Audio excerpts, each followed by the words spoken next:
Hello, hello, hello, hello. Welcome, welcome, welcome. This is G. You are in the star room watching all astrology, and it is Saturday night, Starry Night Live.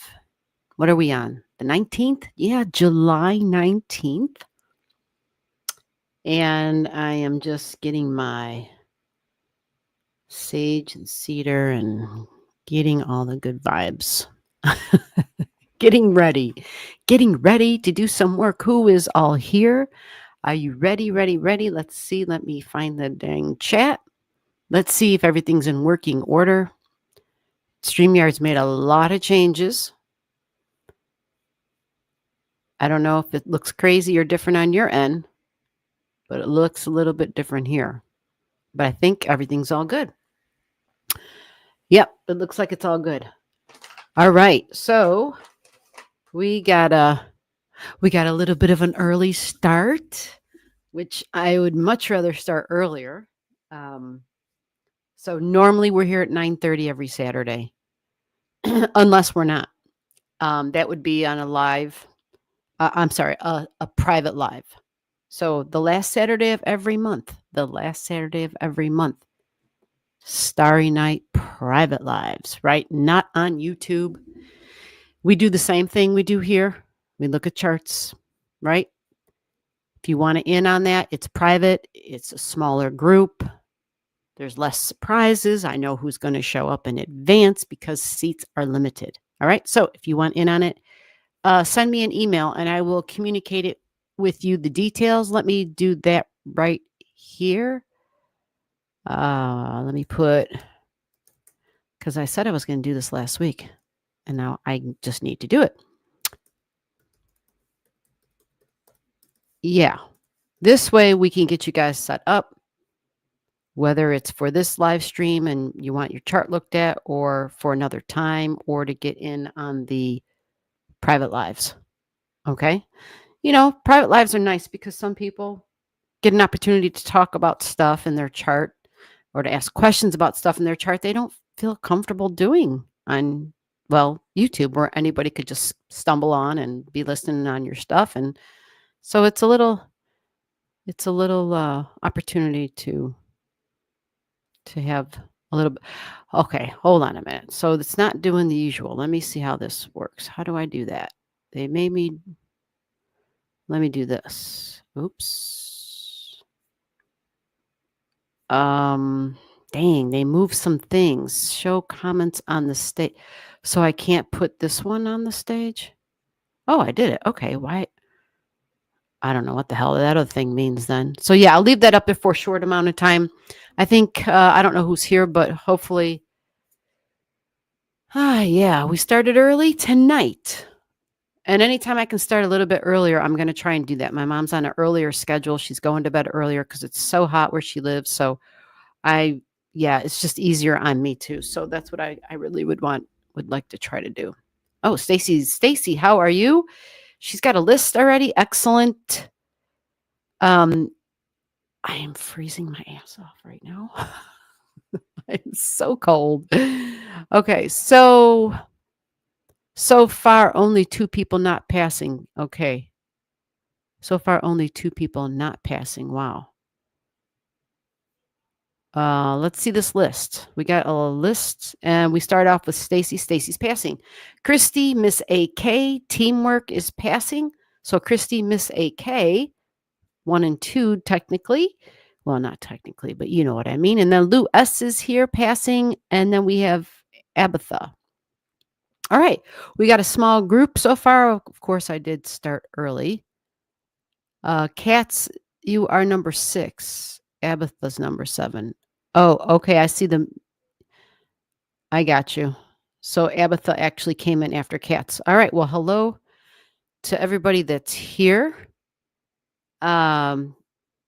Christy, Stacy, Lou. I saw teamwork in there somewhere. Yes, Miss AK. I see you on the phone, Miss AK. It says you're number 1. StreamYard doesn't show me that, but like when I see it on here, it's showing like number ones and twos and threes on people's names. And I'm like, oh, how did Miss AK get to be number one? What did you do to get that? Cats is here. Yeah, there's teamwork. Okay. So,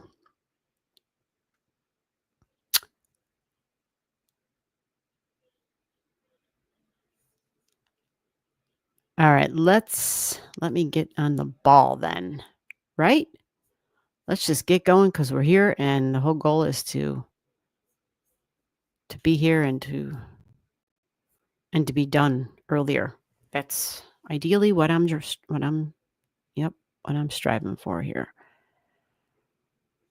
All right, so that would mean that Christy, I think that means that you're up. Are you here? Christy's saying hello, starlings. Christy's here somewhere. Did you want the the link to get in here? Let me see if they still have. Yeah, okay. Yeah, they've been making changes. And when they make changes, right? Yeah. They sent me a notice this week. I got a notice from them. Pointing out all the changes that they've made and how it's really, added value to all of this, to the live streaming abilities and whatnot. And so, of course, at the end of that list, they were like, so we're doubling the price. I thought, yeah, I knew that shit was coming. Of course, they're gonna, yeah. I kept thinking, oh Lord, here we go. Okay, so Christy, where did that go? Yes, I'm here. Okay, the talkie tonky. Oh, wow, that's amazing. How did she do that? Oh, I must have threw the link down. Yeah, I see. I'm busy talking, throwing the link down. All right, let me get this in here. And yeah, I'm sure everybody probably knows this, although I could be wrong. But I believe, let's see if we can get Christy on here. Hello, hello, hello. Hello. All right, I hear you. Excellent. How are ya? I am hanging in there. So I'm not like on my usual setup. I'm on my phone and my iPad. So But you I don't. sound fine. It's coming through good. Okay. That's the main thing. Okay. Can you hear me? I hear you loud and clear. Okay. So that you meant to do that, I guess. Oh, okay. I get it. You got a birthday, huh? Yes. Got a birth So in the family. Yes. yes. Um, my daughter Lazara, she had the baby very early, 37 weeks. Um, Hmm. and I sent the information, and I think that was the most amazing experience I think I've ever experienced. Oh, so you were part of the birthing. Yes, in the cesarean room. Yes, Okay, for cesareans, I didn't know they did that. Okay. I didn't, you know what I mean? Like I didn't, if it's a scheduled, it's timed and wow. it was supposed Okay. to be an induction, Mhm. and Well, a birth is a but birth. Yeah. right. Well, I'm she reasoning it went in in my it. head like, well, it's still a birth. Well, she was supposed to be induced, but Uh-huh. B was breech, and Oh, so shoot. they went Okay. cesarean. Yeah. Yeah. So, yep. So she So went in at ten everything, thirty, and had her at 1:37. wow. Yep.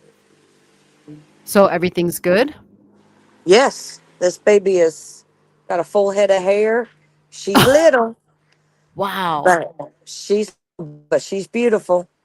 Oh, nice. Yep. 5 pounds, 11 ounces, 19 and a half inches long. How many pounds did you say? 5 pounds, 11 ounces. I keep hearing everything but the pounds. 5 pounds, Oh, there 11 we go. ounces. Got it. Got it. 5. Got it. Wow. Okay, so 11 ounces, close to, yeah. All right. Close to the 12 pounds. I'm sorry, 12. 6 pounds, my brain. Mhm. Yeah, Wow. she's Well, she little. let's get this this new little one onto the screen. And let's see. Look at that. Yeah, let's look at the personality and some of the traits of this little one. And let's get some color on here and see what we can see. So, oh yeah, right. I remember. Okay, I just drew it up and looked at it quickly, but I just thought how interesting. Look at the degrees. The Aquarius degree. Oh, wow. Right, which would be, a surprise. Yes. Yeah. And you see the big kite in the chart Yes. and look what's at the top of the kite. I mean, this is kind of because this baby was born today. So Mm-hmm. this is the energy that we're in. We have this big kite in the sky with a lot of really powerful planets, with Saturn and Neptune at one point in that kite, Aries. And then it's Uranus and Alcyone, like they're at 0 degrees here. And so they're at and Sedna. And so they're all at the top of this kite. Yeah, that point right there. And then the other point of the kite, on here for today, we've got the sun right there, which will be at 28 tomorrow. And, anyway, the kite will become stronger, the kite. And then Black Moon Lilith at the very bottom of this kite. So a kite energy typically, that energy comes out through the top. Okay. Because there's a lot of energy. Like there's all these planets that form this tight. I keep saying tight. They form this kite.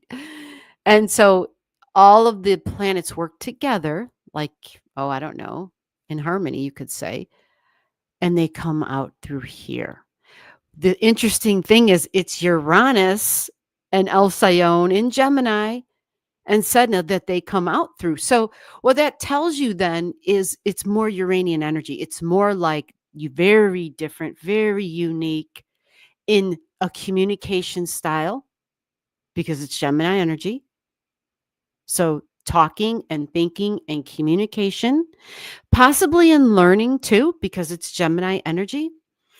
And this would be a really busy brain, a busy mind, a busy communicator. With Venus here in Gemini, a love for communication and writing and speaking. So it'll be interesting to hear reports back on. Does this one have siblings? Let me look down here. No. Siblings. No siblings. Okay. Well, Capricorn is here. well, yes and no. Okay. Well, Um, there you go. That's the third house. Yes and no. Saggy over there and then Capricorn there. she had her dad has 2 children, but Okay. my daughter only has B. Gotcha. So she'll be growing up though with actual siblings around her for the most part? Yes. Or Yes. yeah. Well, that has a lot to do with, when a baby starts talking and stuff. It has a lot to do with how Mhm. they do it, when they do it, and the development of all that. And so at one point here with the third house, the mind and the communication, you've got the Jupiter energy, the Sagittarius, right? Which is Uh-huh. maybe not smart, but I know the truth and I'm going to tell it to everyone type of thing. But also at the same time, to balance it out, there's Capricorn at the other half of this chart.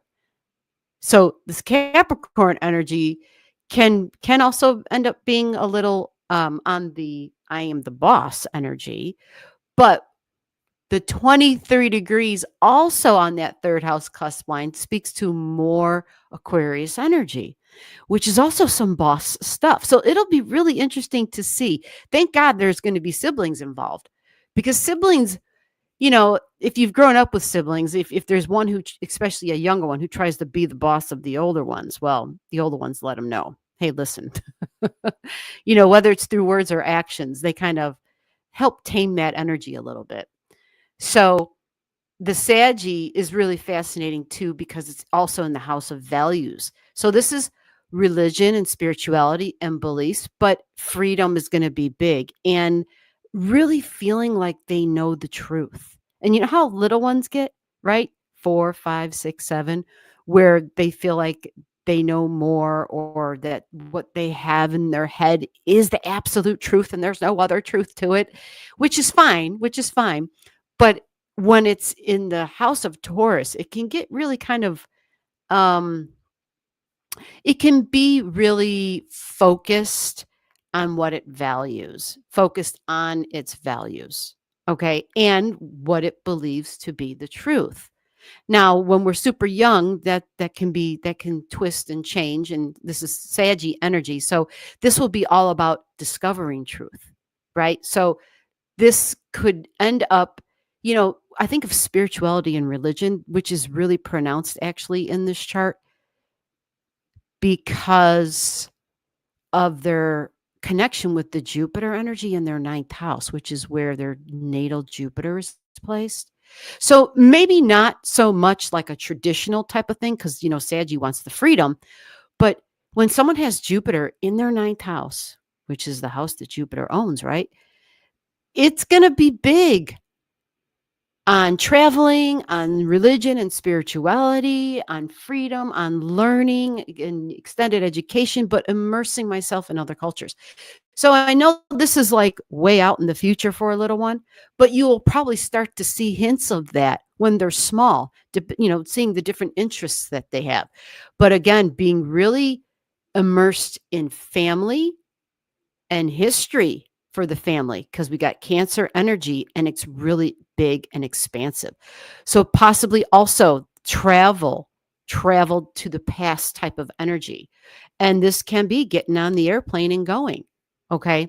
So, you know, there will be, it'll just be really fascinating to see how this plays out. The other thing about this chart that's super striking right off the top is their midheaven's at 27. So another Mercury degree. Remember, talking and communication. It's in Cancer. So it's more about the family, of course, and feelings and emotions. But even this little one's sun, like how they stand out and shine and radiate, is at 27 degrees in Cancer. So That's a big yeah. degree. Well, yeah, that's the mind degree. So it's Yeah. up at the midheaven of I'm the boss.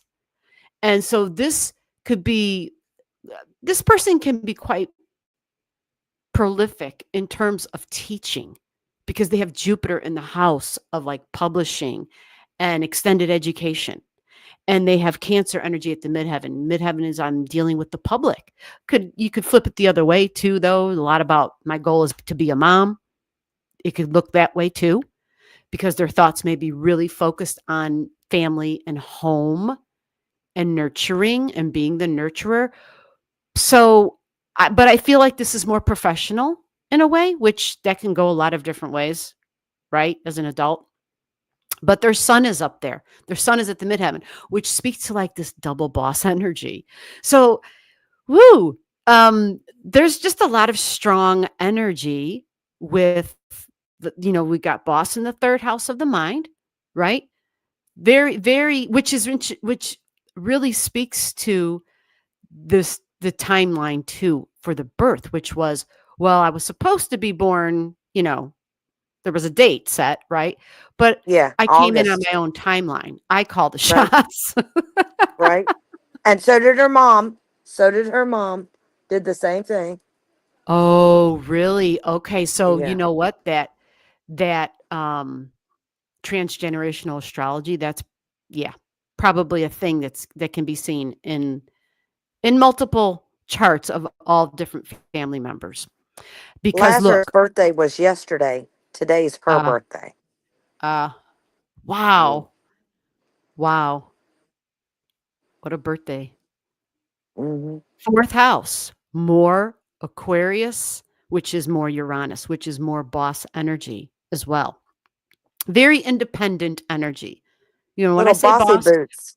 yes, absolutely. Absolutely. And so this Aquarius energy in the fourth, this is home and family. So it shows group energy, group energy. So this can be, this person needs family, but they need friends that feel like family. So like when they get older or even when they're younger, they can have friends that they kind of take into the fold and like, oh yeah, this is part of my family. But friends will be important. It'll be part of the emotional stability and security for this one. Okay. And it's social stuff. It's social stuff. It's not so much the one-on-one communication, like I have a best friend type of thing. It's more being in group settings, okay? And so those group settings can go a lot of different ways, but typically when someone has Pluto, Pluto at 2 degrees, Pluto's intense and powerful. And in this Aquarius energy, the digging for the truth is going to be big because the mind's going to be activated, but probably a lot in digging into the history and the past with the family like dynamics even. So, Wonder where she but gets that from. isn't it interesting to Digging see that? history. Yeah. Yeah. I mean, it's really and values, of course. Yeah. Yeah. I'm just saying, right? So the truths and trying to figure all that out will also be something that is emotionally satisfying. Okay. But again, this is very independent energy. So this person would be fine with being part of that group, but probably, standing out from the crowd within the group too. And then that being really important to them for their emotional security and satisfaction because it's that Aquarius energy. Okay. So if they're siblings, I think that's going to be good. That will kind of help with this a little bit as opposed to someone being like an only child. And the other thing too is we go to the fifth house of fun, really creative energy, water in the fifth. So creative house with water, with Pisces. The thing that would, is the mom watching? Probably not. Um, I think she may be. Okay, well, here's just some like predispositions. Here's some inclinations with Pisces in the fifth. Fifth is I want to have a good time. I want to play. I want to feel I want to feel joy. I want to feel laughter and fun, and I can be a bit daring. Pisces tends to be artistic and sensitive. Pisces can do things so that they can have a feeling of escaping from the real world.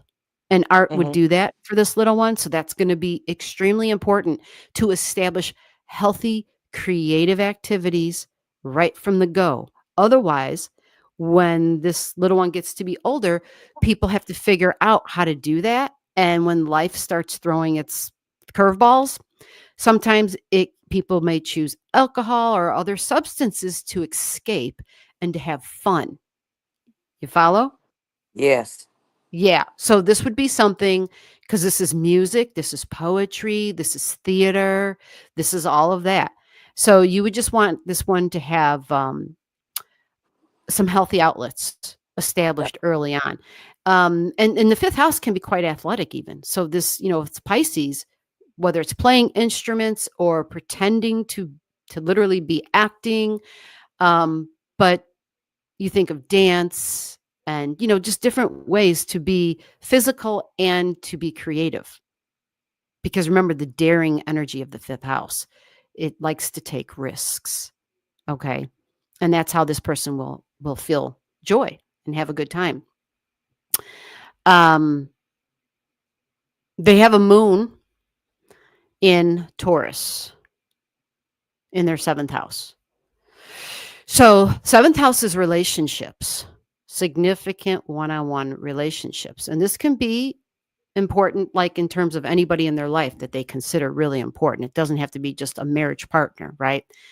So, this would say mom energy because it's the moon, mom in the seventh house, a really close relationship with mom. You Good. follow? Good. Because the moon's Good. placed there. So, mom, home, family. And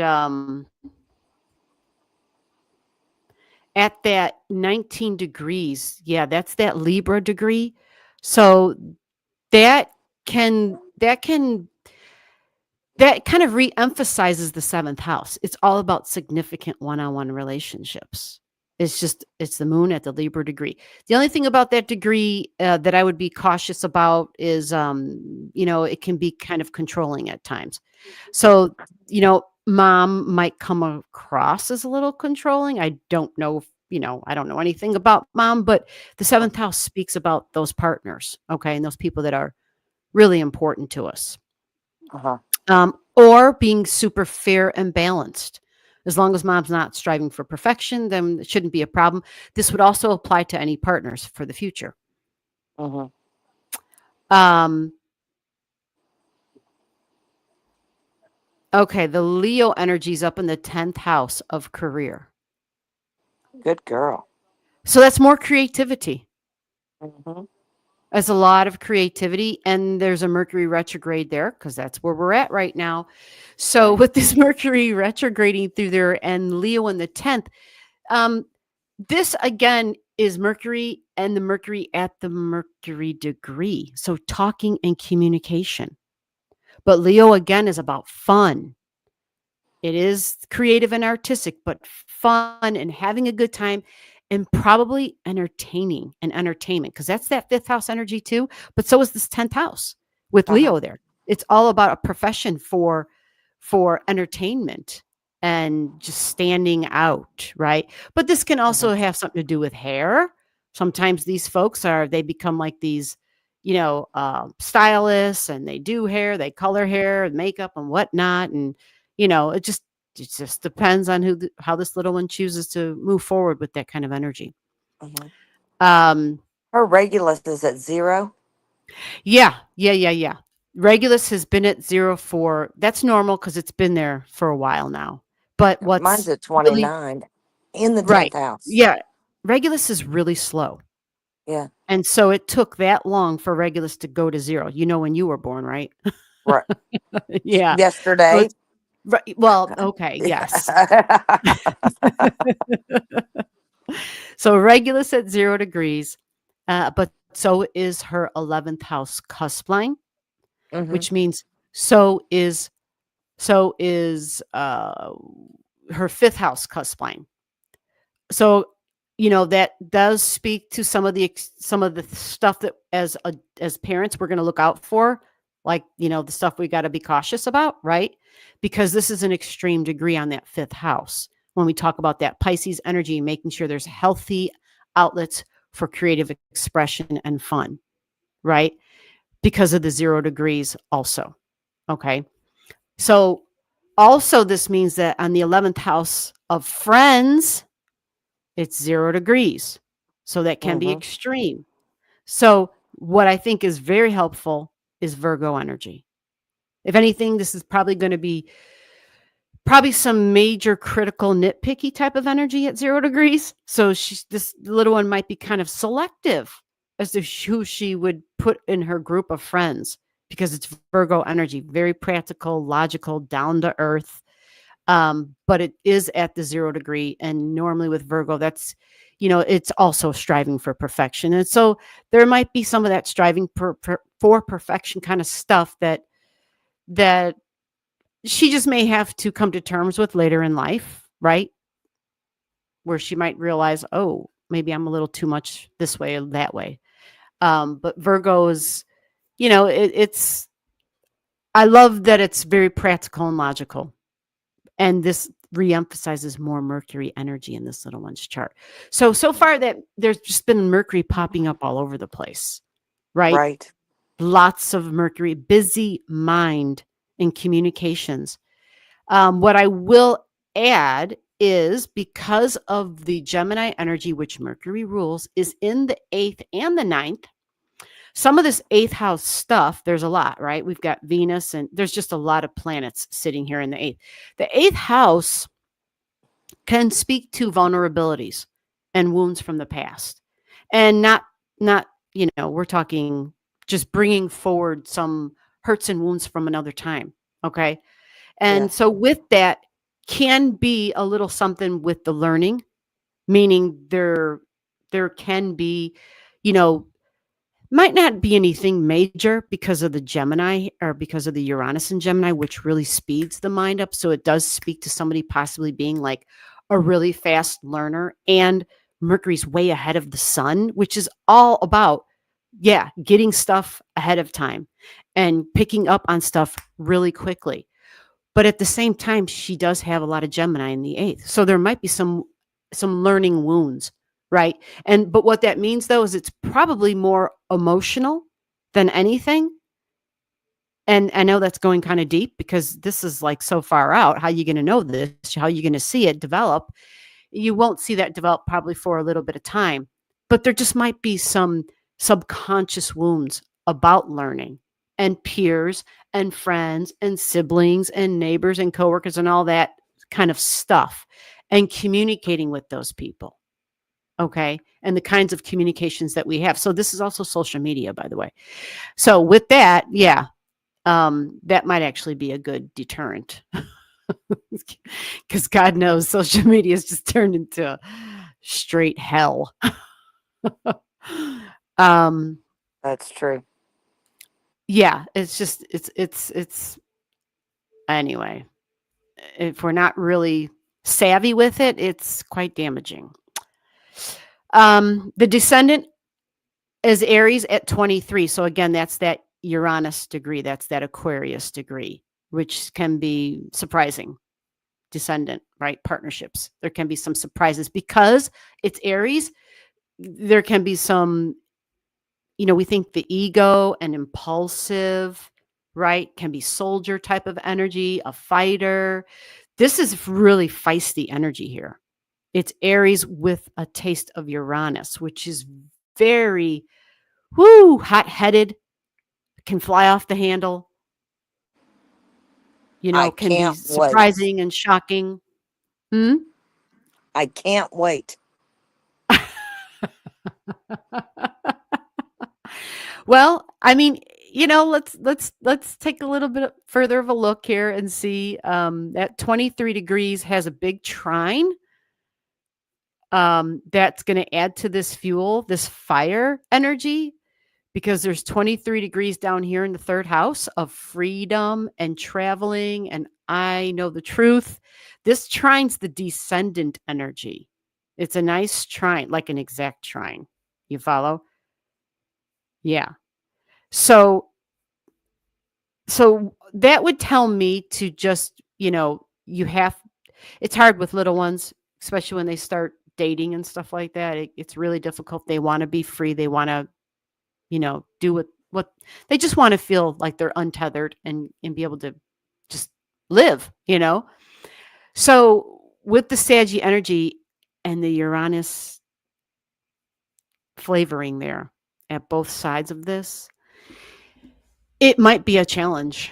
It might be a challenge. There's so much fire. When there's a lot of fire like that, I think the only thing that calms it down would be some dirt, some earth, literally, right? If you have a fire, you throw some dirt on it because air might create it to go a little whoosh, and it's Gemini energy, and I'm sorry, it's Jupiter energy with the Uranus energy. So this just might be something to watch out for. This feisty partnership energy might be something to watch out for. And there's other stuff here too. There's the wounded Eris right there at 25 who's angry, because that's Eris's job to be angry. But Mars, Aries energy in general was born for and is angry too. So, it's an interesting combination on the descendant, and then Chiron's there, another wound and another hurt.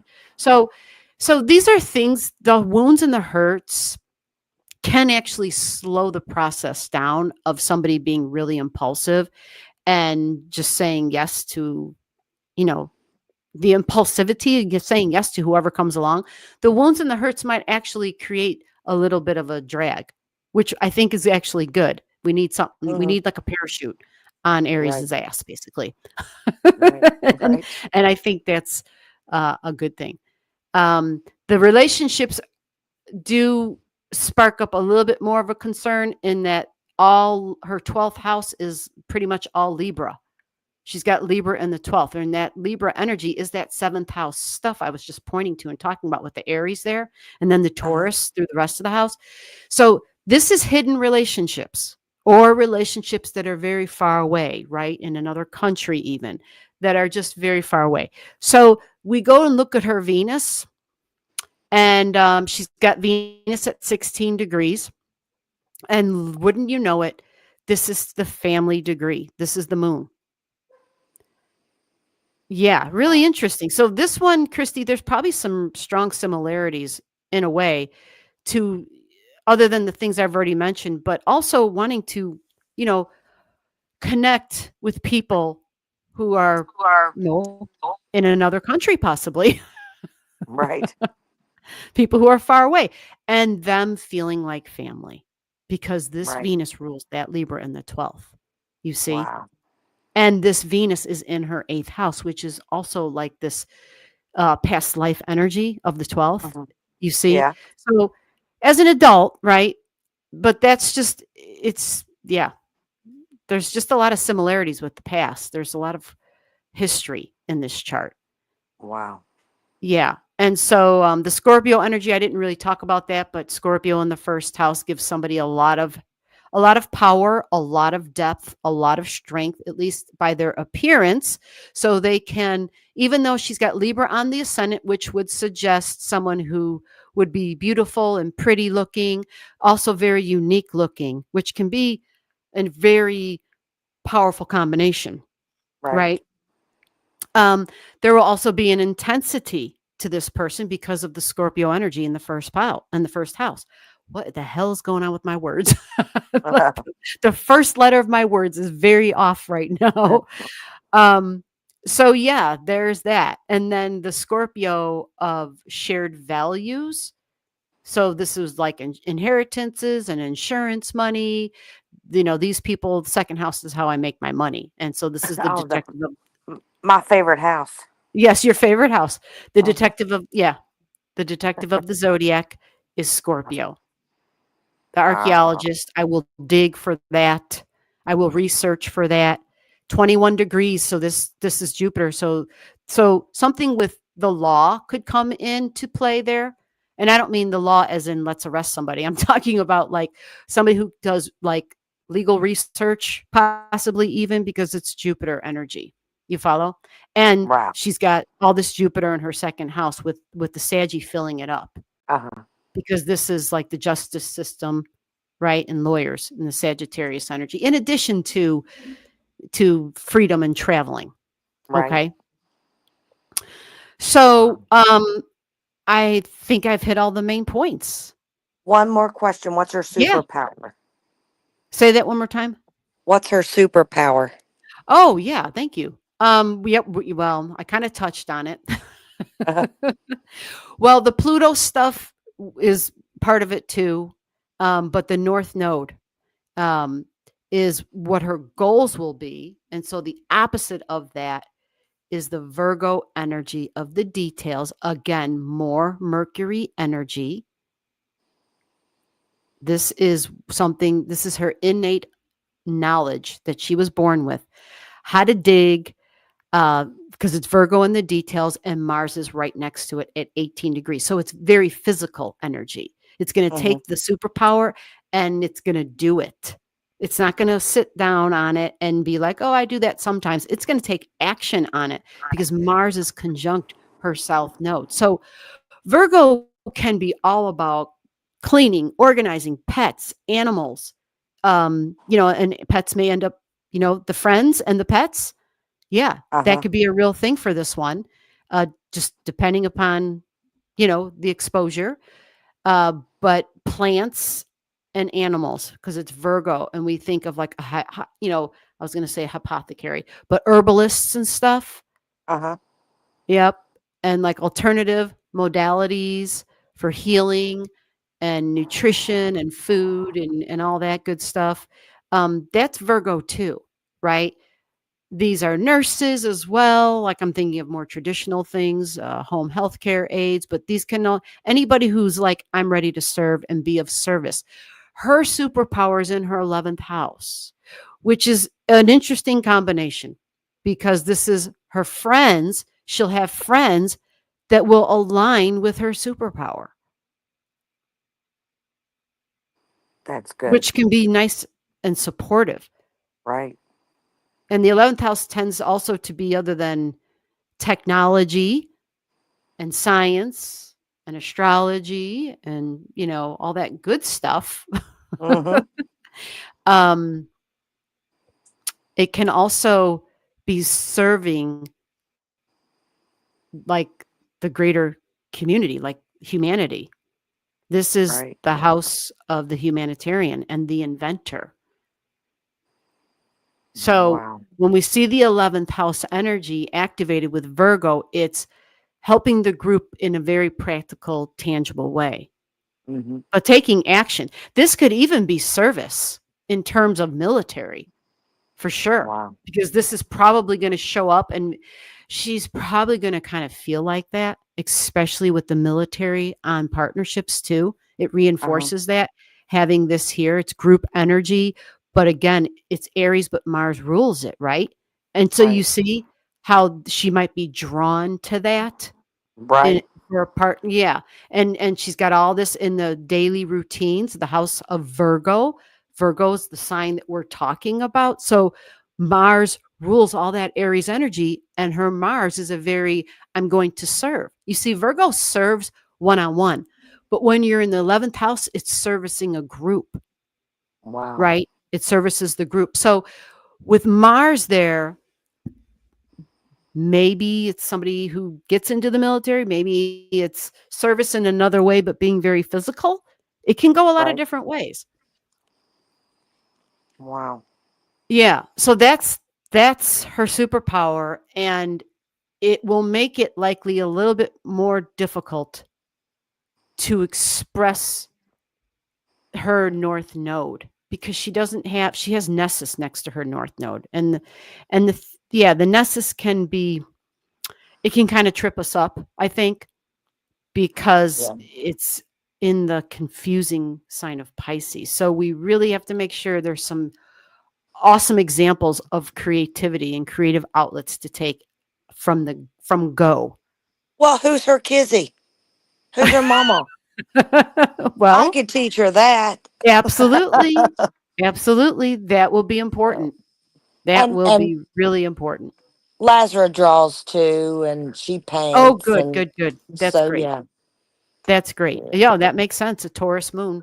Taurus is yeah, creative and the moon is mom. Okay, that makes yeah. sense. Good.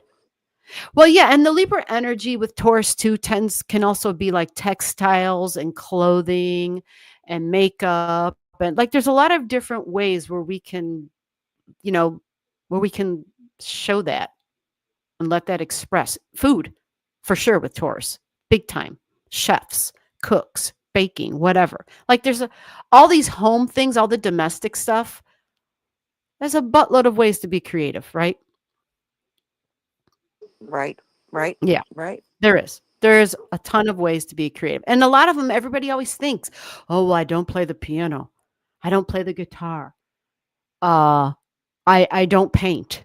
You don't have to do any of those things to be creative. But people don't know what other ways to get creative. I know that's mind blowing probably for you, right? But it's the truth. So many Yeah, people, I do their readings and it's like, how do you use your creativity? And they're like, I don't. What creativity? Do you know, I'm yeah. not creative because people just never had exposure. They never had the freedom and the exposure and the tools. Nobody set examples. And to be honest, I mean, we had art one day a week when I was a kid, but I think that got nixed not far after I was out of grade school. It became there's no art class. Do you know what I'm saying? So if Yeah. home wasn't showing that example, well, what are you going to do? Right. Unless you're crazy creative.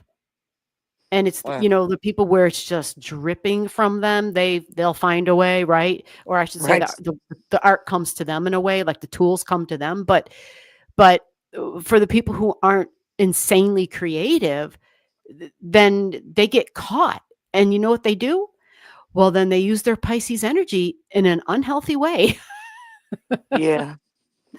And Yeah. that's what we don't want to do because for this little one, that is fun. Right. It's fun. Right. So, any other So thank questions? no, no, thank you. Thank you for taking your time. Yeah, Thank you're you. welcome. Well, you did it. You sent me the digits early. You gifted the channel. You were generous, and there you go. You Thank did it you. right, and we got you on. Could Oh, you I have send to me tell the you about her chart? vertex. Not that you're going to remember this, but her Okay. vertex. I forgot. Her vertex is at 29 degrees in Taurus, and her anti vertex is 29 degrees in Scorpio. Whoa. So, what that tells you then is, the 29 degrees can be like a windfall of energy, a windfall of money. Oh, let's do it, girl. do you know do you know what I'm saying? Because it's fated energy and it's in Taurus and Scorpio. Do you know Wow. what I'm saying? My values, Yeah. our values, like woohoo, cha-ching. Um, she's got the 29 degrees in the eighth house of inheritances. So I don't know. I'm just pointing that out.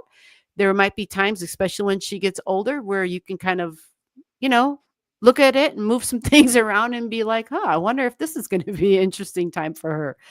Yeah. So that 29 degrees, yeah, the billionaire degree. You go, Yep. girl. So we'll see. Yeah. It'll be interesting to hear little Yes. updates. All right. Well, thank you. Thank You you. are welcome. All right. You I'm are out. welcome. All right. You take All care. right. Thank you. Bye bye. All righty. So that was uh Beatrix. Yeah. That was little Beatrix. Awesome. All right. So we're looking at charts. We're going to keep going. Get in the queue. I should have probably all said this right from the get go. I don't think I did. But I look at charts. If you want extended time on your chart, you send the channel a gift. Um, And that's what Christy just did. The chart that I just looked at, she set it up ahead of time. And so we got to take a deep dive, so to speak. Um, let's go and find out. I have no idea who's next, although I should know who's next. There wasn't many people here. Oh, we have a few more people now. Okay. So we have an updated list, and Miss AK, I think you are next. Yeah, this list says updated list. Miss AK, teamwork's passing. Hello, teamwork. Lou, hello, Lou. Lou's passing. Cats is here. And then Abatha. All right, so Miss AK, are you here still? And these should be quick because I'll look at everyone's chart that I can get to, and I'm only spending extended time on charts where people have sent in money, gifted the channel. That's the fair way to do it. So that's how we're doing it. And Miss AK, are you there? All right, let's move along. Let me see if let me get that list down. Miss AK said, yep, I'm here. Okay. All righty, let's get Miss AK's chart up real quick and let's take a peek. Miss AK, what are we looking at? Let me find you. Do you want the link? Let me get you the link too. And if you're new here, I know some people don't like grabbing the link. They don't want to get on and talk. And I understand that. You don't have to show your face. It's just that I do not read the chat while I'm looking at a chart. So once I'm done reading the chart, I'm moving on to the next person. However, if you grab this link, you could do what Christy did. We were able to have a little bit of a rapport while I was looking at the chart. Yep. Thank you, Stacy. I really, really appreciate that. That's a big help. Donna Marie is here. What's going on, Donna Marie? And I see Gibson's here. What's going on, Gibson? Donna Marie and Gibson. I'm just seeing a couple of names. I think I saw Steffi G was here. Thank you, Steffi G. I know you sent me some money. I appreciate that. You're very generous as usual. Oh, on the way to the asylum. Oh, okay. All right. Oh, thank you, Stacy. That's right. Every time you thumb up the live stream, it really does help. That's YouTube. That's the way its brain works. If you don't give it a thumb, it doesn't know how to think for itself and to figure out if what I'm doing is of any value. Sunny Saturday night. I have some barbecue. Man, you're killing me with that barbecue of all the people. We have a next door neighbor. He smokes. He's out there smoking all sorts of stuff year round.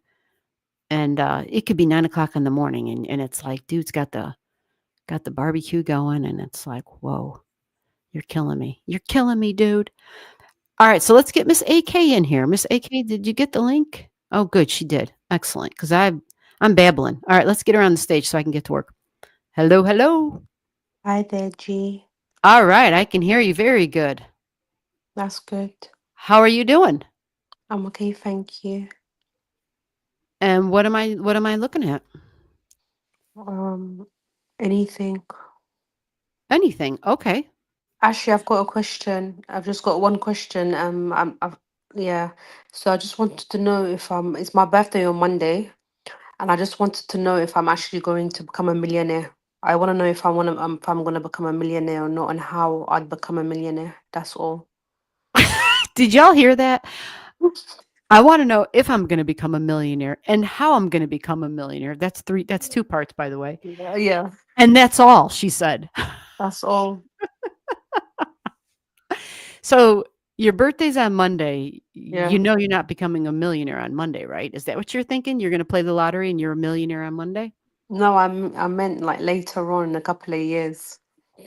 Yeah, you've talked about your hard work that you're doing, that you're putting in. Yeah. And so basically what you're asking me is, are the foundations built into my chart there? Do I have the millionaire degrees, That's and am I right. gonna be a millionaire? And you know what kind of field of work I should be doing to become that. Well, okay, so you do have 29 degrees on your oh, wait, this isn't you. Who is this? I don't even know who the hell this is. I was gonna say, wait a minute, I don't remember this says MS. This isn't you. Wrong chart. I'm AK. Yeah. Yeah. Where is I don't know how that chart came up. Let's get you up here. And so while I'm looking for your chart, you moved, right? First week of September, I'm relocating to the other side of the world. Yeah. Oh, okay. So you haven't made the move yet. All right. No. But I knew there was a move in there. Okay. Yeah, first All right, week. here we go. This is you. Okay. Mm. So does she have any 29-degree billionaire degrees? Well, what's interesting is you do have 29 degrees over here in Vesta. And it's in Gemini, communications. Mm. It's right there.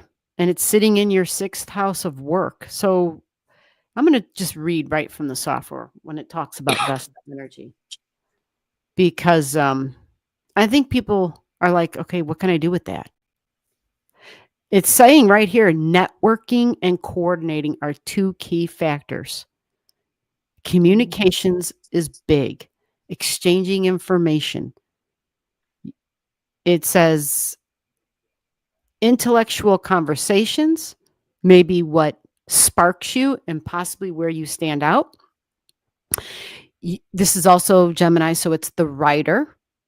Literally, I'm writing, but big time communications and being in the 6th house. Now I'm reading this, but this doesn't mean millionaire or billionaire, but the degree does, right? It's in the 6th house of serving others in some way through your job. You like to feel useful. Your job could be in the service industry. This is what this says on the software. I'm just reading it to you. Mhm. Talks about caring for coworkers. It talks about, you know, in times of trouble, you can be there for people. And it also mentions that you might be a really good problem solver. Mm. Are you a good problem solver? Like when problems Yes. arise, especially in the work area? Yes, I am. Yes, I am. It also, I will add to this that the sixth house is also about alternative modalities and healing in terms Mm. of, you know, just alternative, whether it's food, whether it's just any form of alternative, anything non-medical. Okay. But you do have a lot of strong energy in the 12th house, which suggests medical, which suggests institutional energy. And you have Jupiter there. So it also can be government energy. Anything that has to do with like the structures within society. So we're talking like big major things. So maybe this could be insurance companies, maybe it could be hospitals. Um, Jupiter and Saggy, these people like to travel. You know, they're about truth and higher education. Higher education, is there anything there? Never heard of anybody being a billionaire who was in higher education. Uh, just, just being real. Um, but boss sticks out so strong with Uranus at 23 in that chart, in your chart specifically. The other thing that's hard with your chart, not that any of these things mean you can't become, wealthy, because you do have Jupiter at 28. You have big time Jupiter at 28, but this kind of suggests home big time and maybe constantly moving, because even the 28 degrees is a moon degree. It's home and it's in the fourth house of home. And so it's Jupiter. And so whether you have a lot of homes or whether you're constantly moving and switching up homes, or, you know, your job is, I should say your home is always changing in some way, like it's very active, and there's Aries energy there. So it's always switching up and just being active and taking the lead, not sitting on your hands, and you're going to be active in doing things. So let's see. You do have Regulus at 29 trining your Jupiter. That's beneficial. We're looking for something that's going to like jackpot for you. Again, I'm going to go back to what I started to say. Your sixth house of work and day-to-day routines, the Gemini energy, usually white collar workers is Gemini energy. And typically people who can speak, people who have a presence, these are people who end up getting favored in some way, whether it's through social media. These people usually get favored and they usually make the big money. So whether that's vlogging, blogging, like, because that's Gemini energy.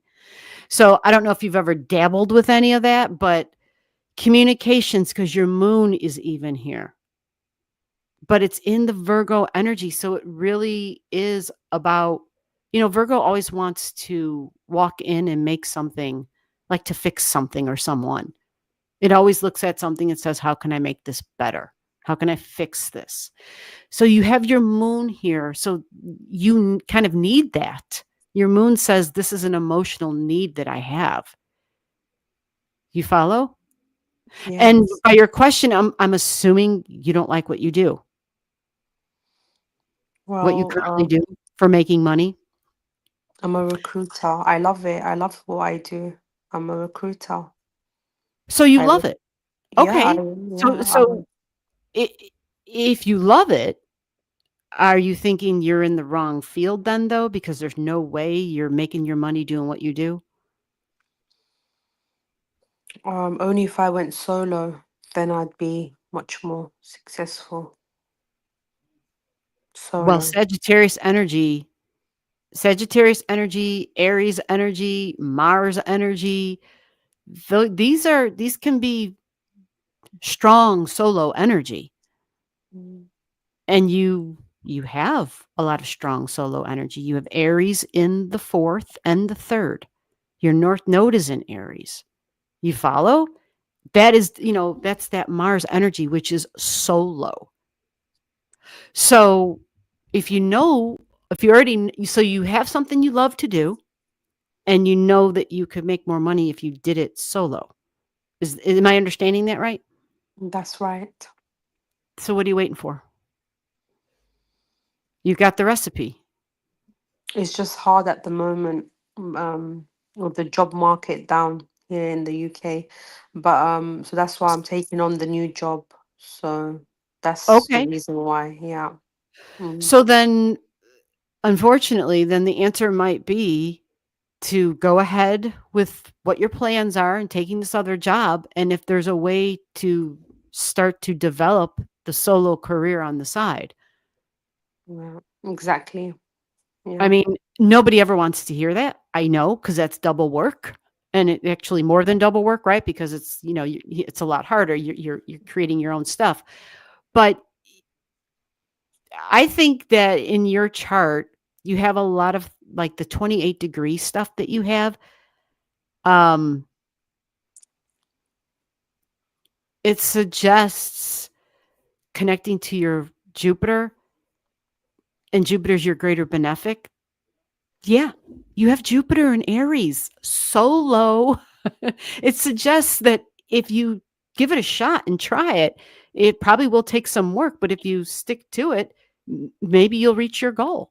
Like, it's possible, because you just have a lot of, you have a very powerful chart. You have a very powerful grand fire trine, and you have a lot of strength in the air as well. Grand air trine, grand fire trine, and air and fire together, fire gets bigger. It expands. It expands. Your chart does tell me that you have possibly a fear of that solo energy, because you have Mars in the 8th house. And even if you don't describe it as a fear, there's a wound. There's some trauma and some tragic stuff from the past. But it comes down to just your beliefs about that might hold you back, because there's a vulnerability there. So you have Mars at 9 degrees and Leo in the 8th house. 8th house is those wounds and stuff that needs to be healed. So it might be very possible, because the Leo energy would mean I'm in the spotlight then.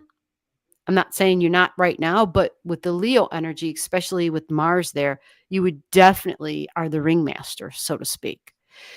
But because of the wounds of the past, you may have to process some of that. You may have to go through some of that, do some digging and some healing, and then maybe the energy will start moving, and you'll be able to actually go ahead and do what you've been thinking about doing. Do you ever feel that psychologically there's a hesitation there? That there is something there that holds you back? It's really strange. It's like I've always wanted to, and then something just tells me no. Like, no, Ah, no, don't do it. ah. Well, yeah, you have Mars there. You even have a point of fate there in the 8th. And it's really, really interesting, because that vertex point is at the money degree. So there's history with this. There's like this previous wound over this. So if you just give it a go, just tell yourself you're just experimenting.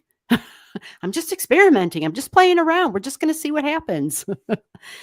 Getting your toes in the water is going to be huge. That'll be the first Yeah. step. So Okay.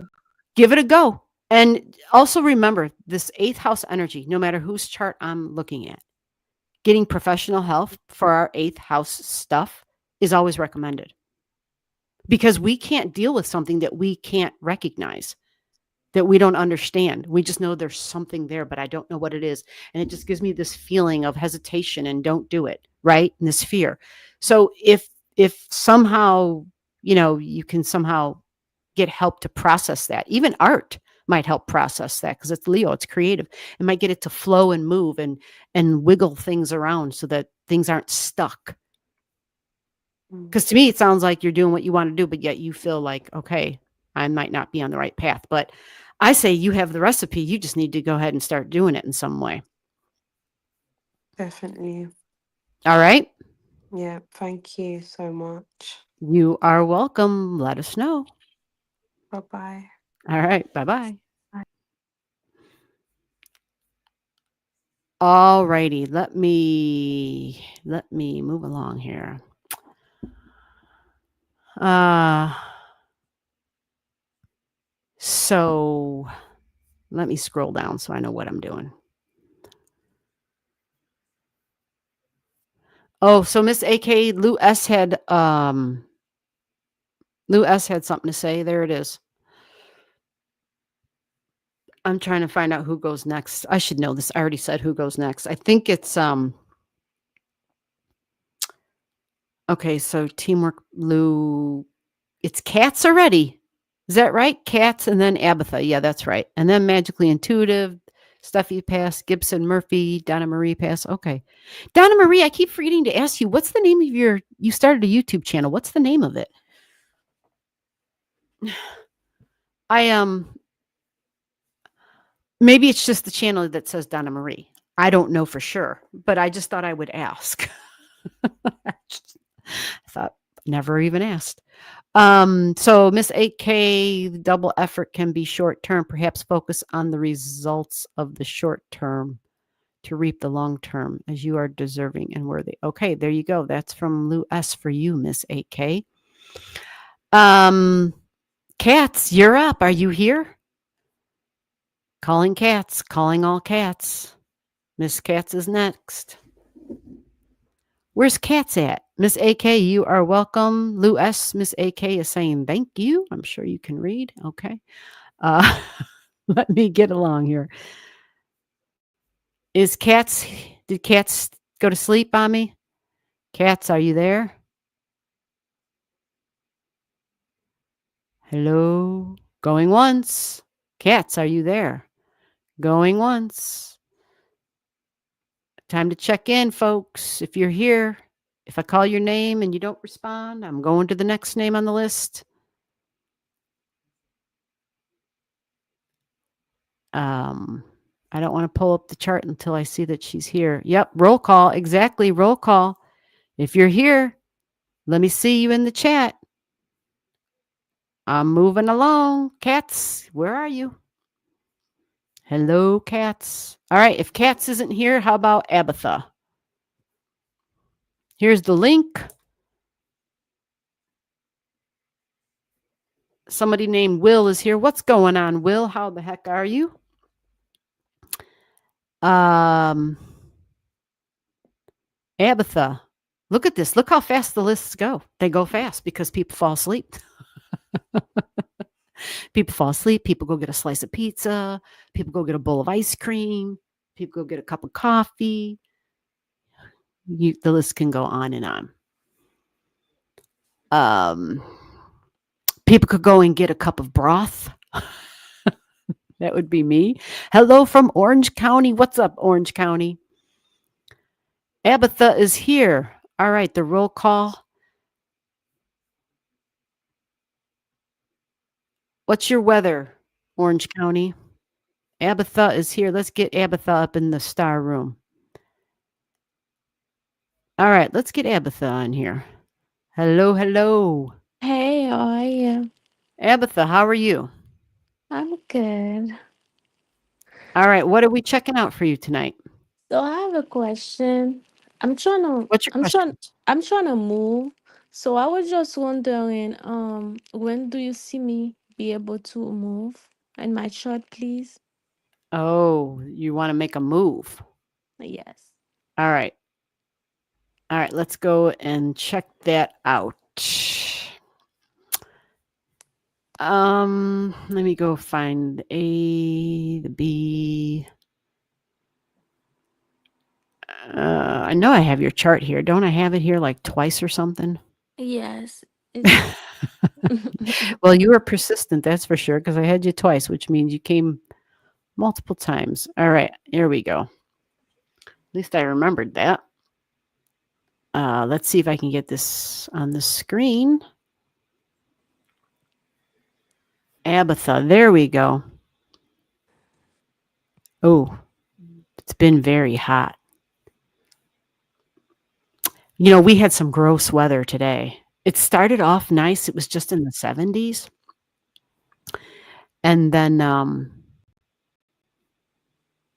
yeah, it got like the wind just completely at a standstill. And then it was so humid. You could just cut it with a knife. Although I'm sure everybody knows what I'm talking about. It was just so sticky. It was crazy. All right. So let me stop talking and let me get this on the screen here. All right, Abatha. So you're thinking about a move. Do you have a timeline on this move? Or you're just thinking, man, I need to move, and I wonder if that's even in the... I was thinking about September or October, but I not really sure. So I just wanted to ask you what you get. Okay, so what I do see here, let me see, are you a Venus? Okay, you're a Jupiter. Okay. Okay. Let me go and look at something else. Oh, your Venus. Oh, okay. I'm starting to remember some of your stuff in your chart. Okay. Things can flip for you, like suddenly, right? Yep. That was your life, basically. Okay. Yeah. All right. So Jupiter is your greater benefic here. Now, right now, it is trining your midheaven. Your midheaven is at 11 degrees. Jupiter's in your 6th house of domestic, right? Like where I live and the environment and my day-to-day routines. So when Jupiter comes along, it can bring opportunities. Let me go look at the North Node. You got the North Node traveling through here. All right. So, wow. It's if there's anything, you've got the North Node in your 2nd house of income and money. Moving isn't free. We need money to move, right? Yep. It might be when I got to see where the Jupiter meets up with the North Node for you. Okay, 13. Let me see your okay, 16. You got a lot up there in water. I think you got something at 16. Oh, no, that's Vesta. Oh, you don't have anything. Okay, let me see. Because you do have Jupiter in the 3rd, which suggests, it kind of suggests, because again, another chart, Jupiter in Aries. Aries is active energy. It doesn't want to sit still. It 3rd house is very busy, and it is my neighborhood and my peers and my housemates and stuff like that, and siblings. So with the Jupiter energy there, do you find that you feel like you are switching up and changing neighborhoods and making those changes? Have you seen that like consistently, like a cycle in your life?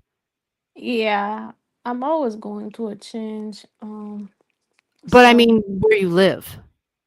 yeah, I feel like it's a cycle. That's why the You move that feel it coming on again. yeah, the move that I'm trying to do, it's like really far away from where I live right now. So Okay. yeah. So it's possible then that we're waiting for Jupiter to get to 25, and Jupiter begins its retrograde there, which is really interesting because that's where your Jupiter is at 25 in Aries. Now you have a retrograding Jupiter. Oh, and Chiron's going to be there in Aries. Okay. So this Jupiter, let me back it up a couple here. Yeah, it's probably going to start to get triggered at around 23 degrees. Let me see if there's something else here that's going to get triggered for you.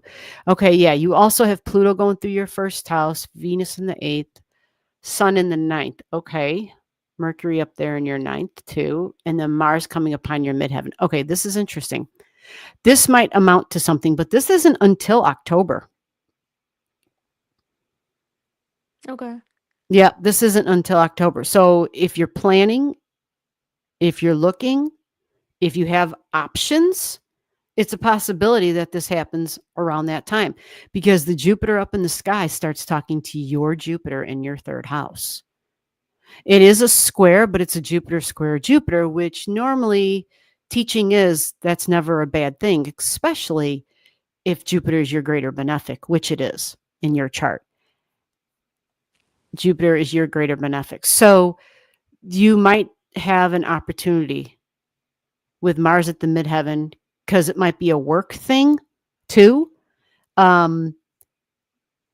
Because the mid or just simply one of your goals, or it's possible is, I don't know if you were thinking of making a move and moving in with somebody, like having a partner or a housemate or, a flatmate or whatever. Because bonded energy is up at your midheaven, friends and bonded energy, and Mars is going to be there. And that typically wants to take action. And it's based on my long-term goal and shared values. So that's the only reason I mentioned, I don't know if you're planning on having housemates and whatnot, because having Jupiter in the third house kind of adds to things.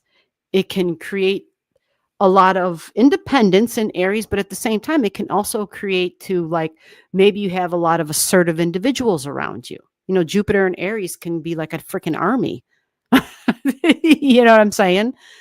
So it's a possibility around this time. If you're planning, if you're looking, if you have the money, you have a lot of energy lining up that supports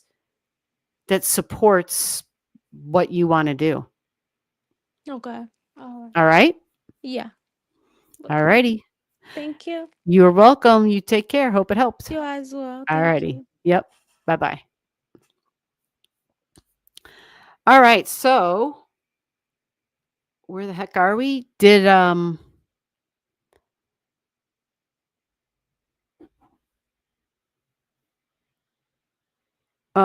trying to find out.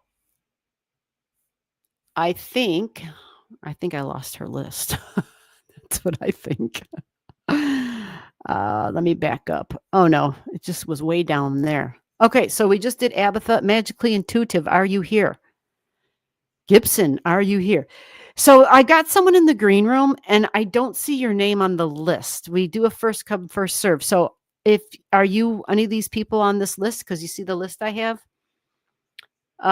Those are the people that go next. There's an order to my chaos. I know it's confusing if you haven't been here before and you don't know the rules.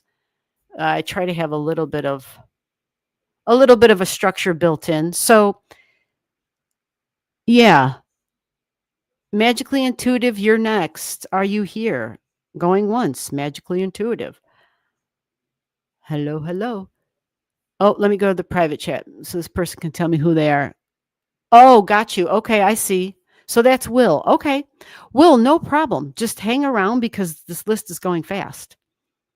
And then just tell Stacy you want to be on this list and she'll add you to it. Magically Intuitive, going once, going twice. Is Magically here? Oh, Magically Intuitive's here. There we go. Okay. All right. So Magically Intuitive, it is your turn. You are next on the list. Let me put you there. If you want to grab that link, grab it and let me know what am I going to be looking at for you. And let's find your... Okay, Will, I see I see that you sent money, so give me your birth digits. Will, I'm going to need your birth digits. Oh, wait. I need a location, Will. I see the details in the email, but I don't see a location. Maybe I didn't read that all the way through. You can put that in the chat if you want. But I think what I have is a birth time that was sent. Okay, so let me get Magically Intuitive up here, and then we'll get to... There you go, Will. Now you know what you're doing. You're on the ball. Okay, so let me get... So Mystical, is that Magically Intuitive? Mystical is Magically Intuitive, guys? That's you, Magically? Is that you down there? I never know when the names don't match. I'm always like, why do the names not match? And you've probably been here before with that mystical. Let's see.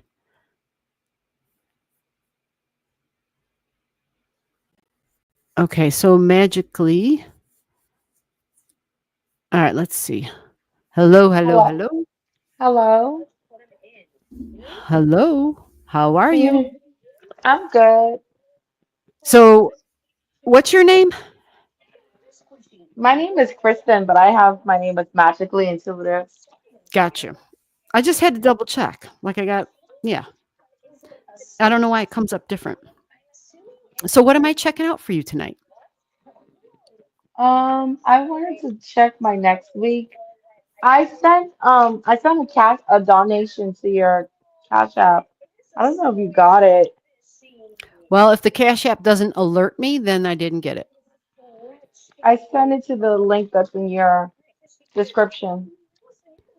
Well, I have and so what name was it under? Oh, whoa. Let me go back to the email and double check. Oh, I see it. I see it. Okay. I was gonna say it'll notify me. All right, we got you. You're in. Okay. All right, let's get you in here. So what are we looking at though? You I said wanted next to, week? yeah, And just in general, what's going on next week? Or do you have something, or you just, which is in fine if you want me to general. just tell you what jumps out. Yeah, just in general. Okay, I can do that. Thank you. I'm sorry. The M's, I have too many M's in here, man. I really got to clean this out. Ooh, where the hell are you magically? I know you're here because I know I've looked at your chart before. Yeah. And it is under magically that I have your chart written, Yeah. right? It's under magically intuitive. Yeah. There it is. Got it. Okay. I'm like, I know this lady's been here before. All right. Okay. Let's pull this up for you real quick. Um, there we go. We got you.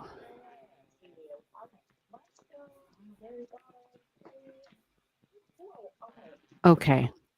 So we have this week coming up. Let's take a look and see what you've got going on here. Okay, you got Mercury going through your 4th house, home and family. All right.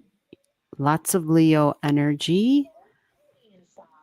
And the North Node up there in your 11th house. Okay. Mars conjunct South Node going ahead on your Chiron. So Mars will be on your Chiron. It's already conjunct it right now, though. And being in the 5th house, Chiron represents a wound about creating. Could be, artsy creating, could be children creating, because this is the home of children, fun, joy, and creativity, but also romance, dating, mating, relating, and all that. So Mars conjunct that suggests Martian energy, masculine energy comes through and it kind of rubs possibly salt in a wound. And it might not even be like that. It just might bring up some of the past hurts. Okay, so that's right at the beginning of the week. What I love, though, about this is Venus is right there connecting with your Chiron at the same time. So this is Monday. Venus and Hygeia are together and they're connecting with that wound that you have. Okay. Now, Okay. that can be a really positive thing because Venus tends to be harmonious. Okay. When she's angling up with the Martian energy, she can, Mars is kind of hot and tempered and impatient, right? And can sometimes maybe lash out. But with Venus there, directly making contact, she can kind of bring in more of a calming, like, let's just have some peace, damn it, right? And she's communicating it because it's Venus in Gemini. She's communicating this, and she's in the house of Venus. So this is a good Venus. She's a strong Venus. She knows how to communicate. She's thinking, let's just create peace. Let's, put out the fires, and let's use our words, basically. So Venus and Mercury get along well. And so that means that Venus can communicate well. She can think and communicate about her values, her money, her love, right? She can put words to that which she holds dear, basically. So that's how the week starts off for you. Let me see in general if we've got. Okay, so all right, so by Tuesday, the sun goes into fire, which can bring a very optimistic change in your thinking, which is going to be great. This is going to be great because the whole time you've had the sun in Cancer energy, your Cancer's in your third house of your mind. And we talked about this last time, I think it was your chart, where there can be sensitivities and vulnerabilities even around your communication style, your confidence in communicating even, and maybe second doubting and second guessing something you just said or the way that you said it, and being really sensitive to peers and friends and neighbors and coworkers and to mom, to the degree of they may say something that's not necessarily purposefully hurtful, but you may take it that way because maybe it was a little on the cold side, right? But because Cancer is so sensitive, it makes communication tricky. And sometimes we want to freaking avoid it altogether. With Yeah. Cancer energy, we want to crawl right back up into our damn shell and be like, okay, I would just rather be alone in my shell right now. I don't need to be with anybody. because Yeah. because it's hard. When we have that empathic energy, we're picking up on everybody's shit, not just our own stuff, right? And so it's really Mhm. enhanced.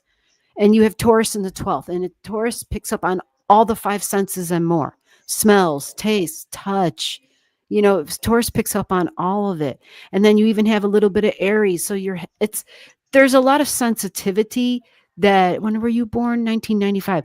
There's a lot of sensitivity that as you age, you will learn to probably recognize a little bit better, whether it's yours or somebody else's. And you'll find out that you're going to be super sensitive also to every moon movement because you have Cancer in the third. That's the moon that rules that, which means every time the moon changes signs, every 48 hours, just about every time the moon changes a sign, an astrology sign, it completely is going to change the way you think and the way you communicate and the way you receive information.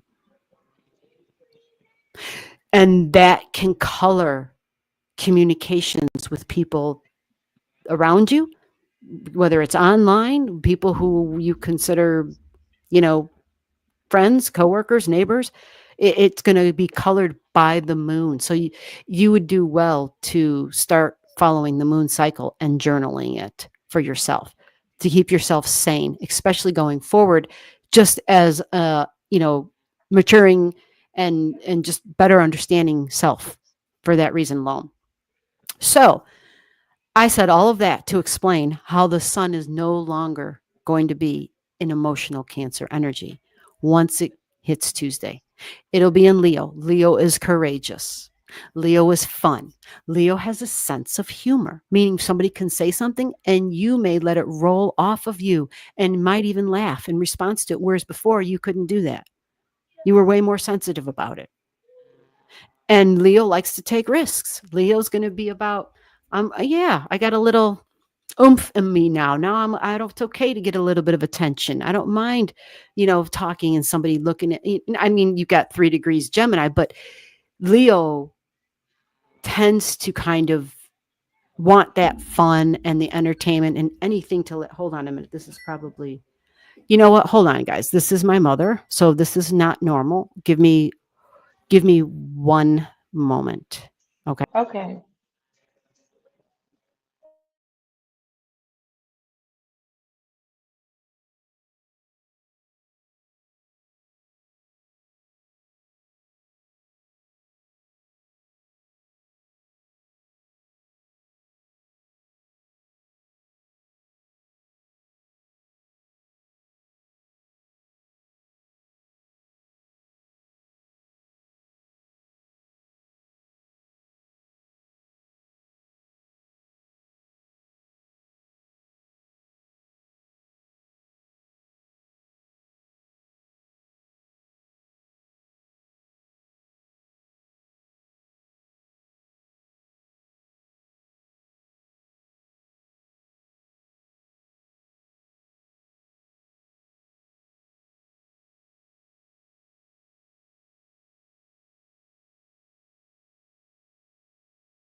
Okay, we are back. Are you there? Yeah, I'm here. Okay, thank you. Okay. That just kind of was a little freaky. I thought for sure there had to be something really wrong, but there wasn't. So that was great. That's good. Yes, it is. Oh, Lord. Okay. So where was I at? Okay, I was talking about the week and Well, oh shit, yeah, really. What was the last thing I said? Tuesday is gonna Oh be yeah, in the sun. Leo. Yeah, so that'll help. That'll help a whole hell of a lot with that sun there. And then the Venus is now, yeah, it's moved 1 degree, so it's it's communicating directly with this wound and with this Mars because Mars is still sitting here at 20 degrees. Mars is still a slow mover. So Tuesday may be a better day for the communication. Just remember though that the Leo energy can kind of be like roar. It can when it's really strong, it can kind of roar, right? And so we just want to keep that in mind that we're not there to, be the lion that freaking somebody out. We just want to be the lion that holds its ground. You follow? Yeah. Okay. Um So as the week then moves on, 23, 24, and okay, I'm just looking to see what else is jumping out. Jupiter is now going to enter your third house cusp line this week. So it gets to the third house and it actually enters. Let's see, when does it get there for you? This will happen on Saturday. So Friday/Saturday, Jupiter goes into third house. This is going to crank up communication with family, with people that feel like family, feminine energy, women. Jupiter brings in more opportunities to communicate and to relate and to conversate. Jupiter can also take a deep dive into the past because it's Cancer energy. So there might be something where Jupiter brings people back from the past, starting Friday for you. These can be friends, coworkers, neighbors, anybody who kind of feels like family. And even if they aren't blood family, it doesn't matter. The Cancer energy speaks to the past and past lifetimes or soul memory, however you want to look at it. So that's going to be in your third house for a long time. The Jupiter and dealing with the past and dealing with Cancer energy. One thing I will say is what will be really beneficial for you is because it's now Jupiter in your third house, it will give you a confidence in communicating that you maybe had before, but you will definitely have it now. Jupiter brings confidence and also will bring you a higher level of emotional intellect, meaning we are smarter with our emotions. We kind of see the big picture as opposed to just the short term and the little, I don't know, impulsive, heavily emotional things. We're just wiser with Jupiter and Cancer energy. So this is a beautiful thing to have Jupiter in Cancer for you. Considering how sensitive Cancer energy can be. It can bring in intuitions too, and like information coming through. It can increase the intuitions. So that is, yeah, that kind of highlights this week. Now, the other thing with Jupiter in the third, kind of being impressed to keep talking about this. Third house is busy in terms of my local community, my neighborhood, like where I live. Having the Jupiter go through there, opportunities possible for travel. Maybe it's simply you making travel plans for the future, but Jupiter brings in the past in Cancer, but it also combines it with the future. So you might have opportunities to connect with people where it will affect your future, where you're having communications that are about the future with people where you have this emotional bond with, where you have soul history, soul memory with, even if these are people you're just meeting for the first time. You follow? So Jupiter Yeah. brings the future. It's also about publishing, by the way, Can which I is ask, talking and communication, but publishing, whether I'm writing a book or just putting up a YouTube video, it's, it's the teacher, it's the preacher, it's the communicator, but on a large scale. Like, I've got the truth. I'm here to share my truth with you. Big time family energy. I'm hoping this is connecting dots for you in your brain as we're talking, because you've got a lot of Cancer energy in your third house. Mom energy. Conversations about mom. Mother wound. Do I want to be a mom? Am I a mom? Like, there's a whole lot of different ways the mother wound looks. So with I Jupiter, wanted I'm sorry? I I wanted to ask a question. So I do have a daughter, and me and her dad is not together, but I have a boyfriend. Mm-hmm. And what's interesting is when Mercury went retrograde, he reached out to my mom Ah, for me, and I'm just like, I don't I don't want to hear from him. I haven't right. heard from him in like 2 years. And he went through mom. Yeah. He doesn't have my number. I Yeah. changed my number. Yeah. Well, so are you feeling like this might be a little bit of him coming back, or trying to, Yeah. because it does increase communication with Jupiter in the third house, and the past is part of it for sure. And how funny the way the mom thing was folded into this. Very interesting. Yeah. Where's The your thing moon? is, he's Oh, your moon's he hidden. ha Moon's in Aries and then 12th. Interesting. Okay. the thing is he's with somebody, and there's no way in hell I would take him back. Oh, well, I'm glad you know that. Good for you. And I love hearing that. When a woman knows and she says that there's no way in hell, good. Then don't. I'm serious. Women accept too much shit. I agree. I mean, I don't even get me started. Seriously. Seriously. I could go on and on and on. And I'm just so tired of women being abused or women just being taken advantage of. I'm done. Me I'm too. done. Absolutely done. Um, well, then hold your ground, but that doesn't mean that you might not have opportunities to speak with somebody else. Although, yeah, maybe it's just to resolve the past. I don't know. And I'm not encouraging, you know, if you know there's no way in hell. And if you feel that strong about it, then maybe you can communicate that directly with him in a different way that doesn't involve you sharing your phone number. I don't know.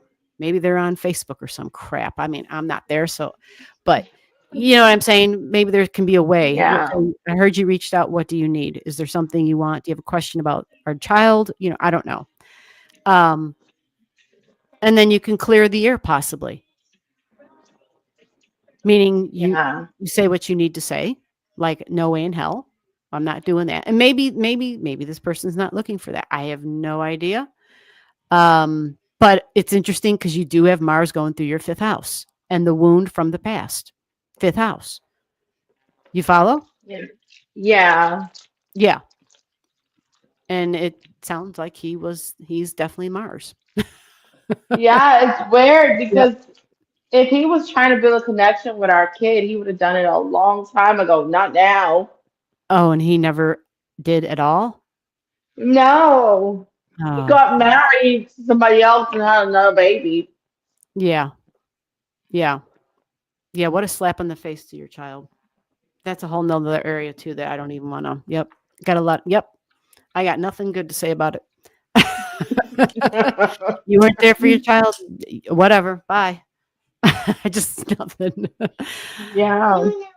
That's for you to figure out when your child is grown, and if it works between you two, great. Otherwise, yep, that's the I bed you made. agree. Now lay in it. Totally.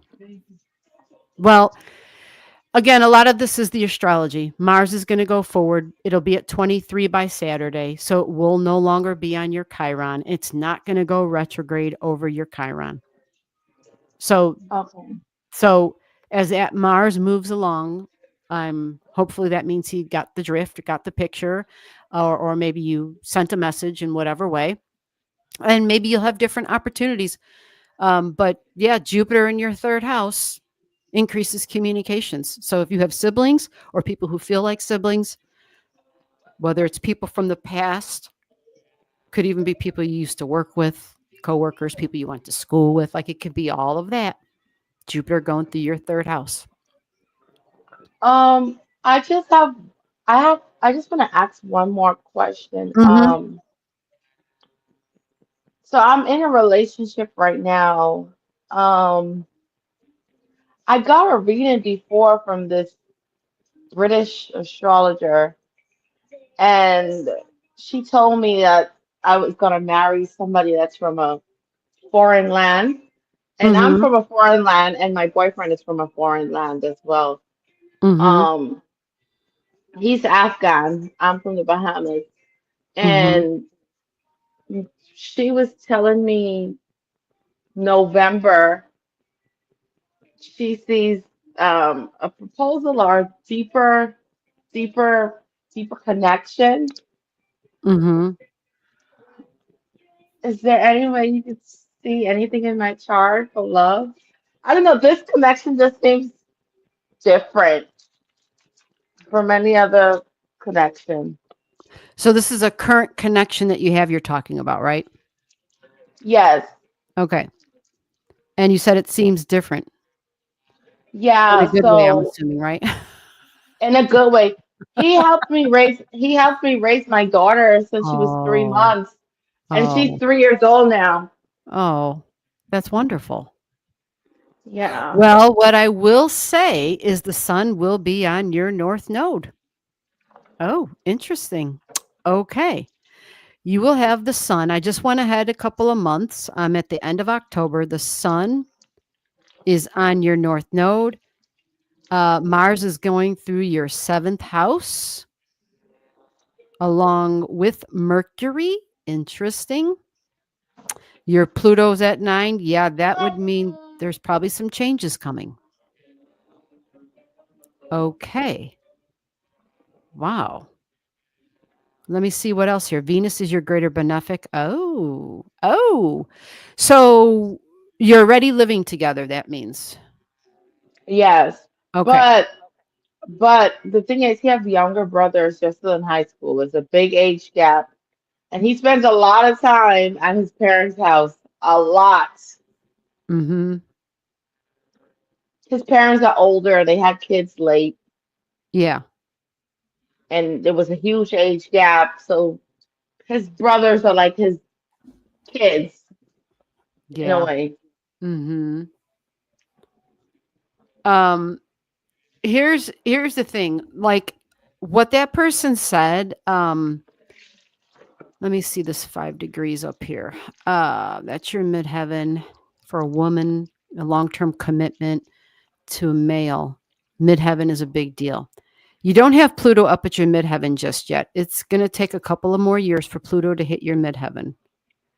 Um, and when Pluto hits the midheaven, that would be a big change in the home and in your goals for the future, and can be an actual commitment, like we're tying the knot type of thing, right?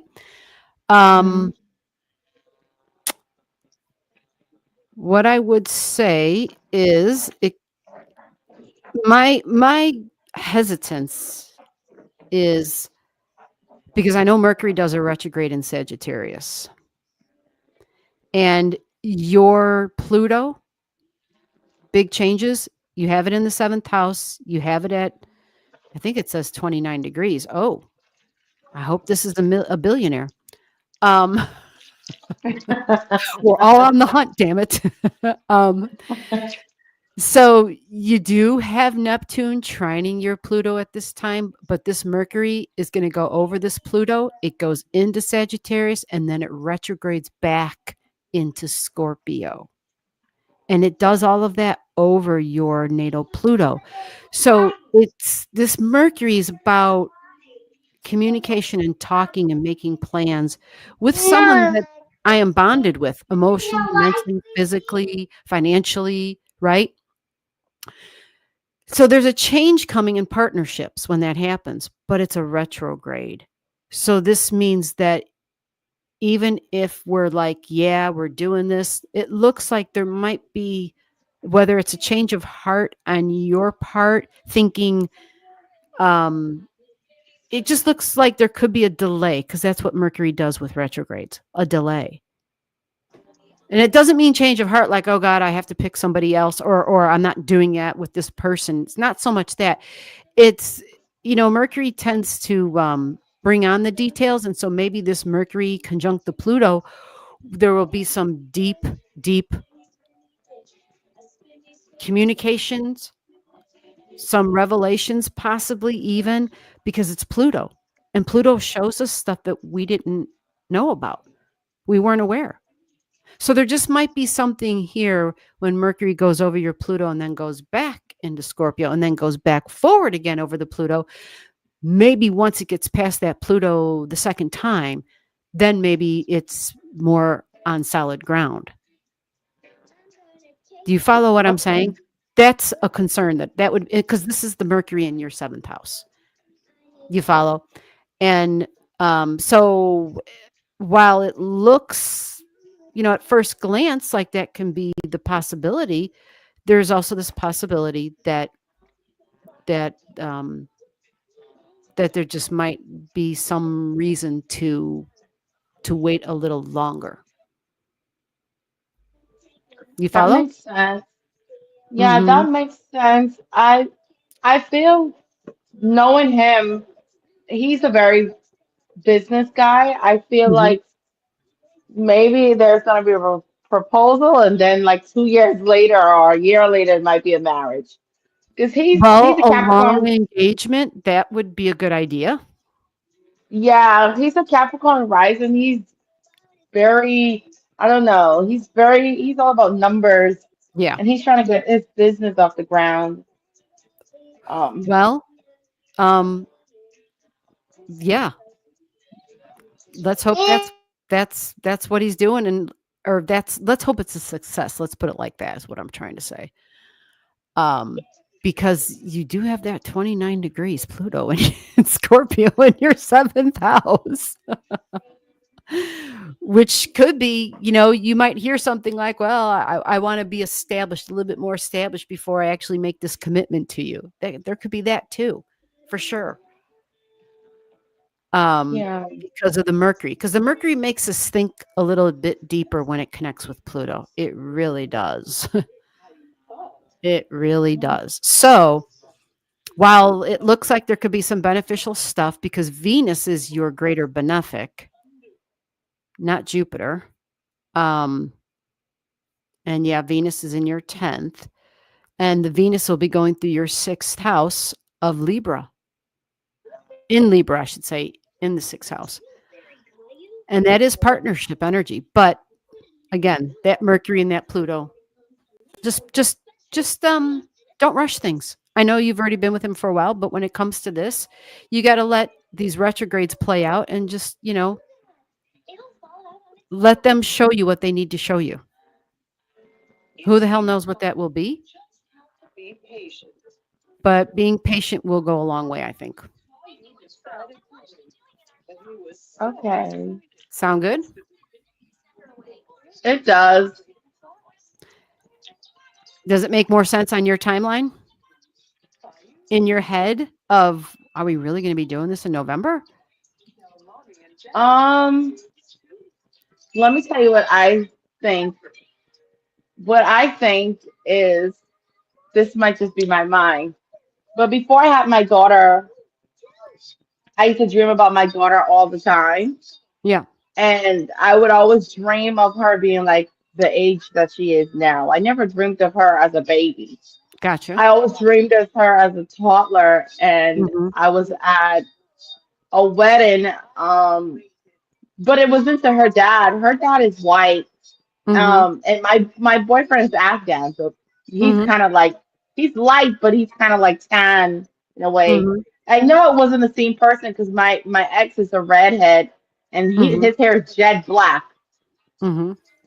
Um, so I feel like it's going to be a situation where there's gonna be a long ass proposal. Maybe a proposal for like 2 years Yeah. or something like that. Because he is working on a business, Mm-hmm. and he's a Capricorn rising. He's really crazy when it comes to like he's very focused when it comes to business and stuff like that. Yeah. Yeah, that makes sense. So this makes more sense for you. Yeah, that This makes this sense. aligns a little bit more with your intuitions. Yeah, that make more sense to me. Does the Scorpio rising at 29 degrees, does that mean like deep connections? Oh, yeah. I mean, Okay. Scorpio has deep connections no matter what. You've got Pluto in Scorpio. So it's not just a deep connection on a personality level. This is a soul level as well.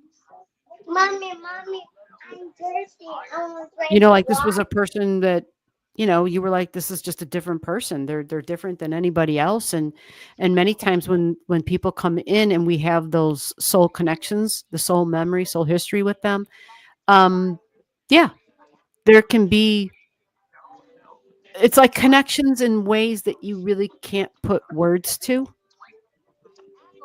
you know? Yeah. So for you with that seventh house, it suggests that you have that probably with your seventh house people in general, though, too. You follow? Yeah. Because you just have that there. You have that there. Okay. Yeah. So I would say that 2026 looks probably closer, even though that's less than 2 years. But in 2026, Pluto will actually touch your midheaven then.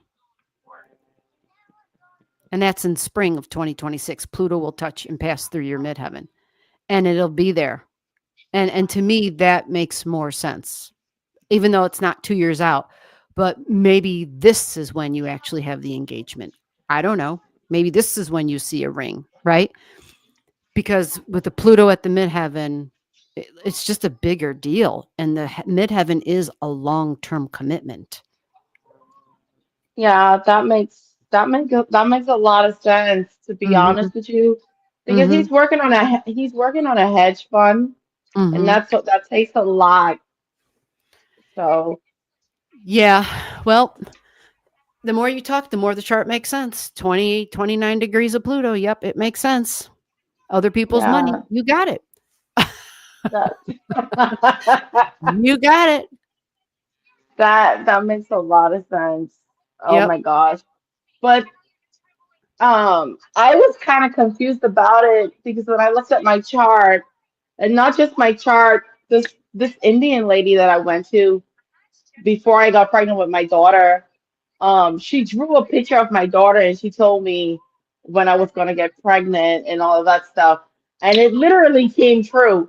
And I forgot, you know, when you save like a prediction, you Yeah. save the prediction and you're like, oh, whatever, this is a bunch Sure. of bullshit. Exactly. And and I came back from vacation and I thought I had COVID or something. And then I went to the doctor and they collect my urine. And then they were like, "You're pregnant." I was like, Pregnant. "No way, I'm pregnant." And my daughter looks exactly like the picture that the lady drew, Wow. identical. And Awesome. she drew another baby. The Oh, baby looks identical to my boyfriend. Um, wow. and she said I was gonna Interesting. have. She said I was gonna have the baby in 2026. Uh-oh. And, Well, and I was just like, that, oh, that's interesting because then that may definitely present a ring. yeah. And I'm just like, so we're gonna have a baby before we're married? Well, you know, um, you know, um, it's possible. Yeah. I mean, she did the prediction the first time with my daughter. If I if I show you the my daughter and you see the picture she drew, it's spot on, 100% like identical. Well, that's awesome. Maybe you should go back to her and see what she has to say now. If she thinks you're that you're getting married in November. No, I don't think I'm going to get married in November, to be honest. She just do fertility. That's all she do. She just do fertility. Oh, she wasn't the one that said you're getting married in November. Got it. Okay. No, it's a British lady. She said proposal in November. Yeah. Well, no Um, problem. I was just curious if it was the same person, but it's not. Okay, that makes more sense. no. Well, then at least this reading is lining up with what the fertility lady told you. How about that? Yeah, it does. It does line up. That makes a Yeah. lot of sense. Well, good. Thank you so much. You are welcome. You are Okay, welcome. bye. And thank you for the channel Bye. gift. I appreciate it. You're welcome. Bye. All right. Take care. Bye-bye. All righty. Here we go. Let's move along. I'm lost. All right, that was magically. We have an updated list. So, Will, where is Will at? Is Will not on that list? Will sent. Okay, Will's on that list. Okay, so Gibson, it says you're next. Is this right? I'm sorry. I don't know if this is the right list I'm looking at. I'm assuming it is. It says pound whatever. List 10, Gibson Murphy, then Donna Marie, who's passing, and then Will. Yeah. Okay, Gibson Murphy is next. Gibson, thank you for doing that, Stacy. That helps me. Gibson, are you here? Wake up. Gibson. Where's Gibson at? Is Gibson here? Gibson, are you there? Hello, hello. Going once. Because I know Will's ready. Will already grabbed the damn thing. He's like, I am in like Flynn, damn it. Will's waiting. He's patiently waiting. Is Gibson here? I'm going to start drawing up. We don't want to pass you up, Gibson. Did you go or did you stay? Where's Gibson at?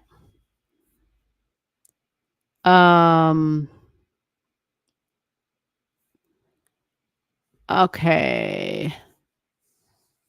Let's see.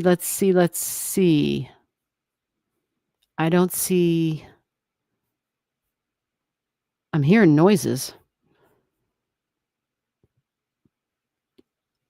Okay. All right. I don't see Gibson. Going once. Going twice. Oh, got you, stuff. Okay, got you, Stacy. I get what you mean. I was like, what the hell does that mean? All right, Will. It looks like Gibson isn't here. So that means I am gonna go ahead and take Will. I don't see Gibson here. All right, Gibson. Gibson must be sleeping. Let's see what Will's up to. Will, are you ready? Are you there, Will? It says you are, but let's see if Will's there. Hello, hello. Hello, can you hear me? Oh, yeah, we got you. Very good. Thank you for seeing me today, Miss G. Yeah, no problem. Let me get your digits in here. Absolutely. So while I'm getting your digits in here, I'm going to have to look at your birth chart because I've never seen your chart before. Yes, ma'am. I watched your channel for a while, so this is the first time I've really. Really? anything. So what urged you to finally come and join us on the Starry Night Live? Frustration. You know, I've seen other Life. readers. I even did one of those physical ones where they draw pictures, and the first one was a woman's body, but then they sent the head, it was a guy, and I was like, okay, what did I just pay for? I'm so utterly confused. Oh, that's frustrating. Okay, so we have October 1st, 1982. Is that correct? Yes, ma'am. October 1st, 1982. I just got to double check these digits. 11:30 a.m. Yes, ma'am. All right. And I'm looking at the email. So you're going to have to tell me one more time the city and the state. Yes, ma'am. Houston, Texas is where I was born. All righty. Houston, Texas. All And once right. again, thank you so much for seeing me. What was that? Thank you again for seeing me here. Okay, why my T's aren't showing up? What's going on here? I mean, we need a T for Texas. Come on. EAI. Okay, there we go. I did it 3 times and it kept coming up as EXAS. Sometimes I have some really weird digital shit, like tech stuff that happens, and I'm like, oh God, please don't do this tonight. All right. Okay, so let me take a quick look at this chart for you. Let's remove this so I can just kind of focus on it. So you've seen your chart before, I'm assuming? Yes, ma'am. It's been several years since I saw it the first time. Okay, so do you know that you're a Sagittarius rising? Yes, ma'am. Okay, great. Ooh, Pisces moon at 21. I'll take it. He's like, that's me. I'll take it. All right. Libra at 8 degrees. Venus at 29 degrees. Your midheaven is the top of a kite. Holy shit. What does that mean? Wow. Well, the kite energy, it's a blessing. Kites are a Mhm. blessing. Okay. Now, that's a general statement because some Mhm. kites, what's at the top of it really matters. You have the midheaven, Virgo at 10 degrees. Talk about dedicated, hard workers. They don't mess around. They're practical. They're logical. They're smart. They're disciplined. That's been my life. I'm Yeah. hard to explain, but I'm a traveling nurse that works in IT. And Virgo, a nurse. What else do we need, folks? Like, bam. Well, good for you. I'm glad to hear that. That's great. And I don't mean good for you like, well, good for you. I mean good for you. Like, seriously.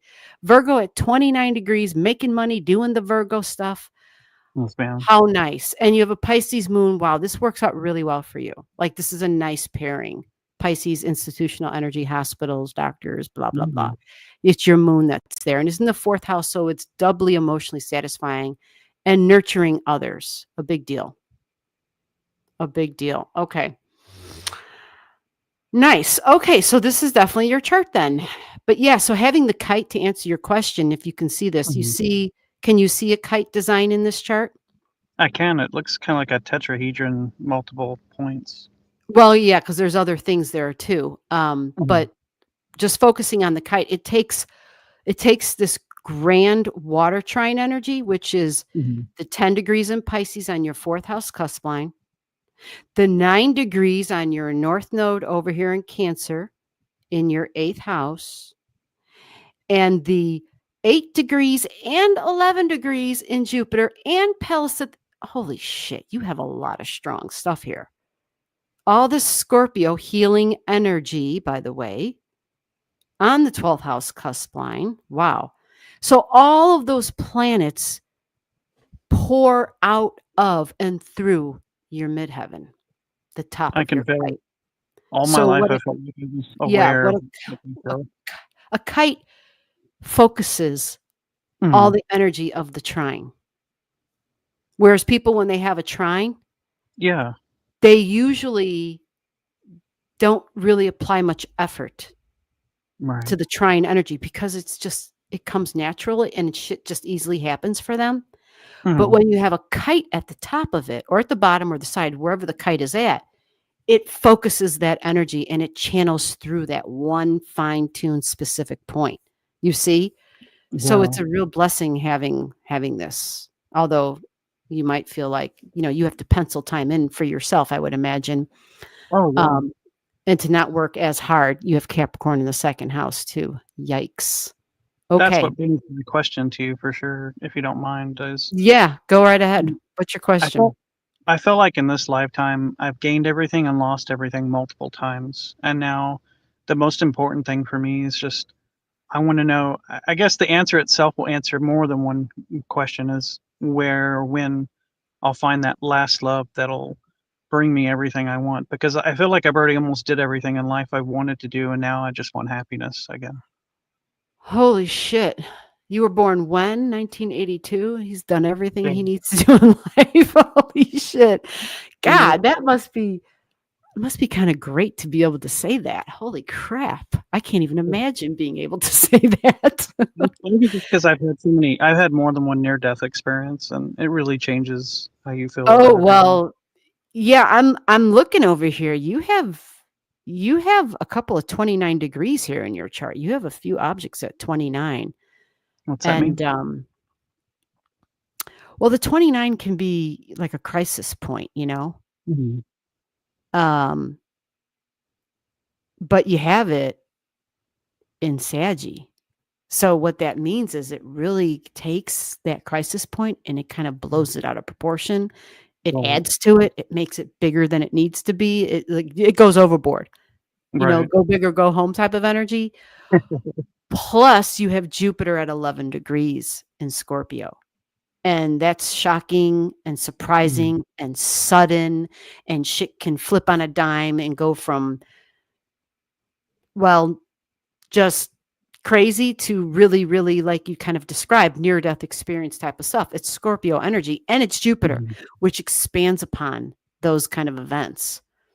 And it's it's in your 12th house. So this sort of energy, wow. So you go to the brink of death and you come back. Yes, ma'am. Okay. And you have Uranus at 1 degrees in Saggy too. Wow. Okay.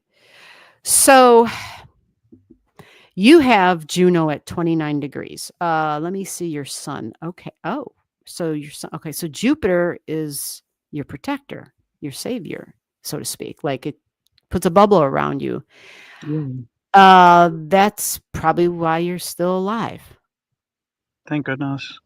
Yeah, because it was Jupiter in Scorpio, which kind of gives it a flavoring of Pluto power, which is I can go to the brink of death and come back, but also in the 12th house. And the beauty of that is that Jupiter is the ancient ruler of the 12th. So Jupiter is quite powerful here. Quite powerful. So with that said, it's going to give you those kinds of experiences. So whether you're going through them or you're going through them with others who are going through them. Right. Yeah. Now, getting back to the Venus, looking for the love of your life type of question, right? Was that how you worded it? You have Juno and Saggy at 29 degrees here. Juno is somebody you would marry. Okay. It's at 29 degrees. It's actually conjunct a midpoint between your sun and your moon. They're also at 29 degrees. So it's a new beginning. Now, what is interesting is that this Juno is in an exact square with your Venus. You have Venus at 29 in Virgo. I mentioned that earlier. So it screams extremes.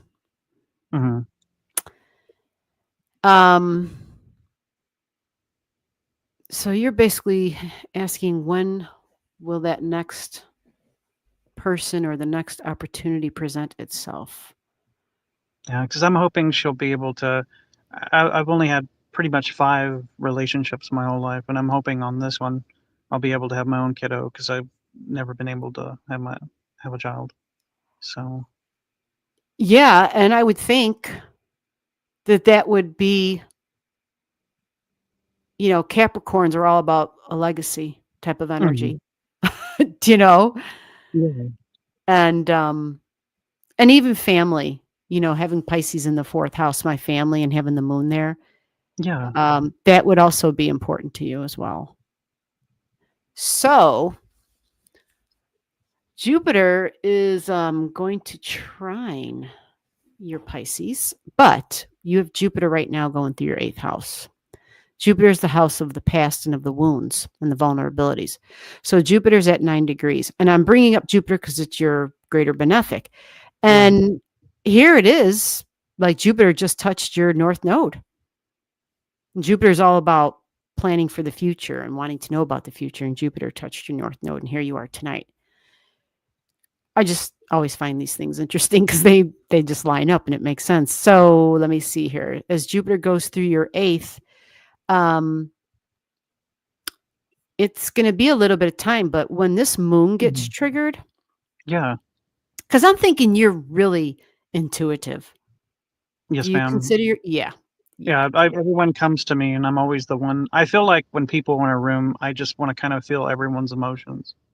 Oh, but you don't have a choice. You have a Pisces moon in the 4th house. It just comes out, and it's kind of exhausting. Oh my God. Yes. It's overwhelming.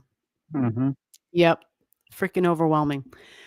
Um, I mean, I love the Pisces moons, but it's a lot. Yeah. It really is a lot. And it's a lot in a way where people don't necessarily understand it unless they have that. Right. And so they can think of 1,001 other labels to throw on a person as to why they are the way they are, and not understanding the overwhelmingness of the damn Pisces moon. Okay, so let's move this ahead a little bit. Seems like everybody's looking for a love connection tonight, huh? Okay, Thank so you. Thank you again. what was that? I was just saying thank you again. It feels good to get some clarity. Oh, hell yeah. Absolutely. Like when, I mean, man, I'm not going to go into the past, but for me, this was the first thing that finally answered some damn questions and explained things was astrology. And this was after some extensive, searching, so to speak, inner and outward searching. And this was like, okay, there might be something with this now. so with that, here we have in your chart. Now, these just might be opportunities because this is Jupiter going through your 8th house. The 8th house tends to look at the past and wounds and need processing and deep psychology. Okay. So as Jupiter's going through here, it will trine your moon. Okay. So it's emotions, it's family, but the moon is feminine energy, which, well, Venus is feminine. You follow? Right. So that's a good thing because Jupiter expands upon stuff and it can increase the deep connections because it's Jupiter going through your 8th house, because it's Jupiter in Cancer in your 8th. But you have a vertex point that's at 23 degrees in Cancer. And so when Jupiter gets to 21, it's going to kind of do like a ricochet, right? Jupiter's talking to your moon, and then it's going to kind of ricochet back to this vertex. This is fated energy, okay? Yeah. Now, fated doesn't have to be bad, right? It can be connecting with people who, well, there's fate, there's history. And many times it could be just for a short amount of time or it can be for a long amount of time. But because the moon's part of this and it's Jupiter in Cancer, which is moon energy, it's a lot of feminine energy. It's a lot of nurturing, but it can bring opportunities. So with that, you also have Mars in Libra, the partnership energy, which is important. Like we kind of need something to be there. And you're going to have Uranus going through your 7th house of partnerships. Okay. Uranus does do a retrograde though. It gets to 122 or something like that. And it starts retrograding. So it doesn't quite go into your 7th yet. Because Uranus in the 7th would be exciting and new partnerships. Oh, gotcha. Okay. But it does a retrograde like at 122, and your 7th house begins at 155. All right.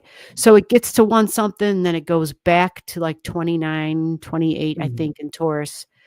And then it goes forward again. So there might be a little bit of a wait, but with this Jupiter here, you might be meeting somebody. You might be, there might be somebody from the past that comes back as well, even if it's just a communication.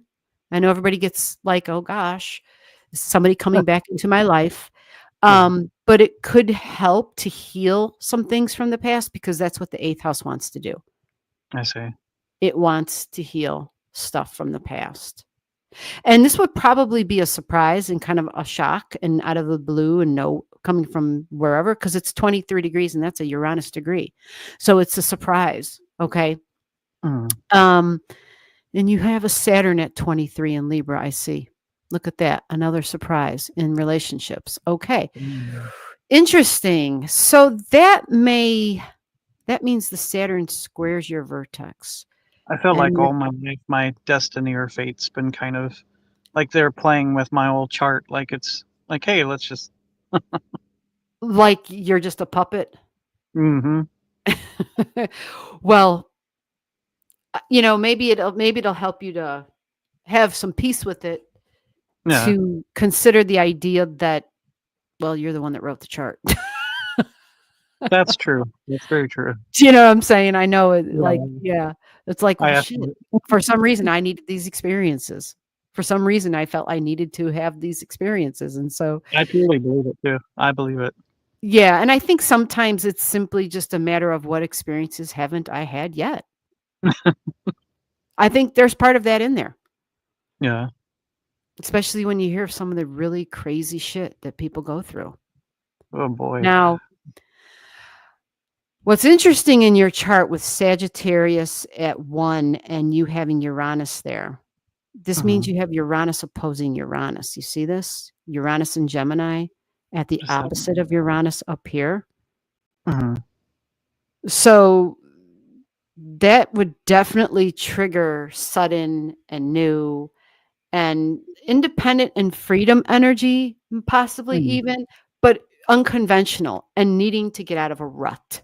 So this would mean that if you aren't currently dating or if you aren't currently with somebody there, or if you are, there's something here that says, I need to make a change. And it's going to have to do probably with relationships, significant one-on-one relationships. Right. Okay. And the 7th house can also be professional partnerships too, by the way. Okay. Okay. So that's good to know and to keep in mind going forward. A Yes, lot of ma'am. people are feeling like they just need a change. they just need to change. Let me back this up just about a week or so on this chart real quick here for you, because I'm in ma'am. September. So if I go back a week, September 12th ish, we have Mars activating your Saturn. You have Saturn at 23. So Mars activates it, and that really matters because then it goes and it activates your Pluto.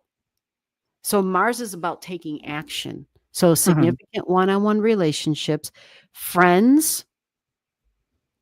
11th house is group energy and friends.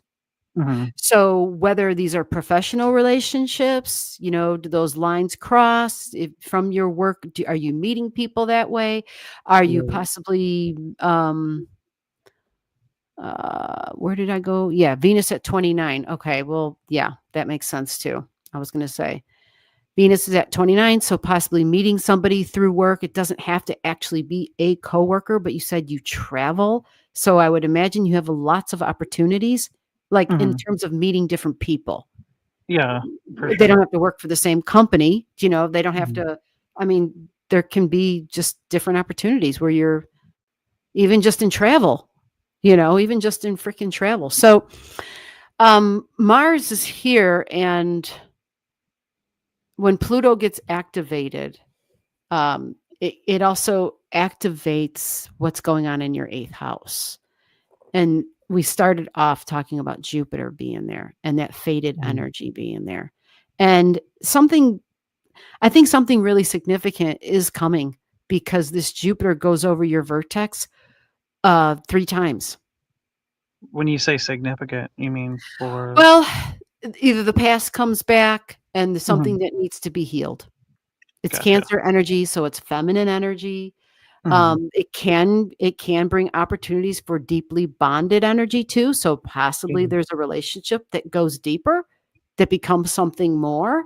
That's a possibility. Yeah. Especially if you have somebody in mind. Because your moon gets activated, and the fact that Jupiter keeps going over your vertex, it kind of talks about being the fated energy. Lots of different events and opportunities. So it Mhm. almost looks like it can't possibly be like just one person or the same thing, Right. because it's going over it, then it's going back, then it's going over it again. So Fun. let me yeah, so knowing that in advance should help. Like just having, you know, the awareness of this and expecting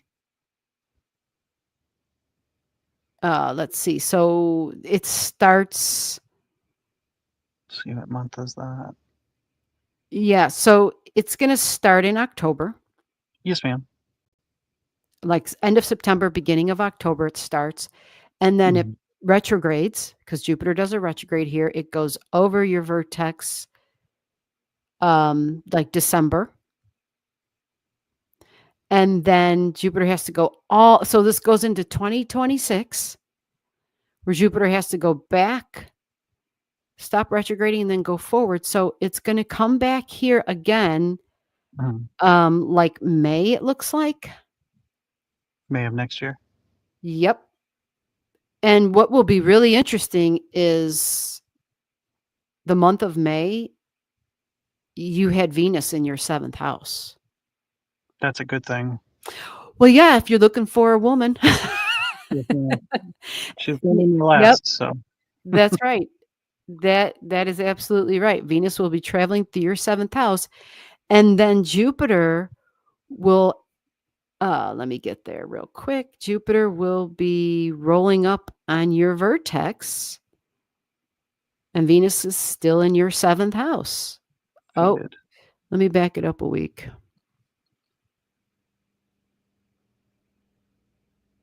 Mercury's now in your 7th house. So this is May 19th.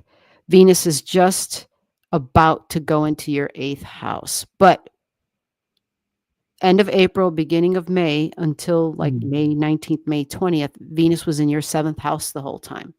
Oh, good. Yeah. And Mercury's there too. So there's a communication, which is really, really good. You want to have communication with Venus and Mercury going through your 7th. That's key. I mean, communication it's everything. I'll It's make her everything. mind. Now, the thing about this that might be on the tricky side is that your 7th house in the Gemini energy, it all squares your Virgo stuff. It just creates a square energy, which can bring some stress and tension. So it's a communication, possibly something with work, even and your long-term goals. There is some stress and tension from these that Okay. come up. But again, Jupiter's already conjunct your vertex at 21. And so that's May 19th. And yeah, I don't know what this is going to bring for you because of that vertex going back and forth like that with Jupiter, because Jupiter really expands upon stuff. And that 8th house energy, whether it's taxes, whether it's, you know what I'm saying, insurance money, whether it's inheritances, whether it's, if there's an opportunity, Yeah. not in my family, but for other people's family, there might be a windfall because you've got Cancer energy in the 8th, the house of inheritances, and the Jupiter goes over it a few times and it's your greater benefic. So in my mind, there is something big coming. I hope so. And then Venus immediately enters your 8th house, and Venus can be values and desires and love and money. It comes through, and Jupiter has now officially already passed that vertex again. So Yes, ma'am. to me, I feel like May and June are going to be significant months of 2026. Thank you so deeply much. Yeah, you're welcome. I mean, I love updates to find out like what this ended up being, if it was what you were looking for, Yes, ma'am. Absolutely. because we all have free will, and people can come into our lives and we may not take the opportunities. It's just the way it works. But I will say that you now have, at the same time, May and June, you have Juno in Aquarius energy working its way through your 3rd house, and Juno is somebody you would commit to, somebody you would marry, and if it's in the 3rd house, it's communication. So business also always plays a role with 7th house energy and Libra stuff. and Venus Mhm. stuff too. So you kind of also got to just keep that in mind. But For I sure. think when things happen for you, they happen. Like they Yes, just ma'am. click in place because that's kind of the way your chart's set up. Bring it on. Yeah. Well, yeah, you've had some wild rides, no doubt. Because like I've gone to the universe and back. Yeah, the way your chart is, if you look closely at it, the majority of objects, even though I have a lot on my charts, look at the concentration 10th, 11th, 12th, 1st, 2nd. Like you can see this huge concentration on that side. And whenever the 10th and 11th and 12th, big concentrations, yeah, the reality for you isn't just in the material and the tangible. It's a spiritual, metaphysical. Absolutely. Absolutely. So, we have a couple of worlds that we live in. We have a foot in each world, kind of, so to speak. Mhm. Yeah. And when we have charts like that, well, then, yeah, we can have a lot of different experiences, a wide variety of experiences. We'll Yes, say it ma'am. that way. All right. Sound good? Yes, ma'am. You have an amazing rest of your weekend. Yes, you as well. Thank you very much. Thank you. All right. You take care. Bye-bye. All righty. Gibson Murphy is here. I think that's what that says. Or did I leave that up there the whole time? I probably did. Gibson, are you here? Did you come back? Did you wake up? Maybe she was here all along and I just didn't see her.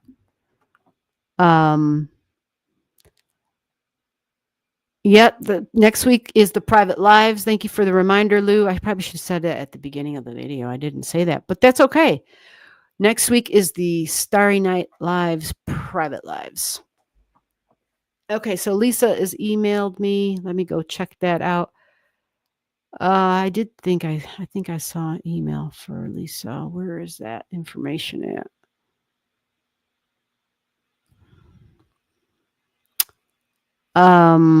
Oh, there it is. I just didn't scroll down all the way.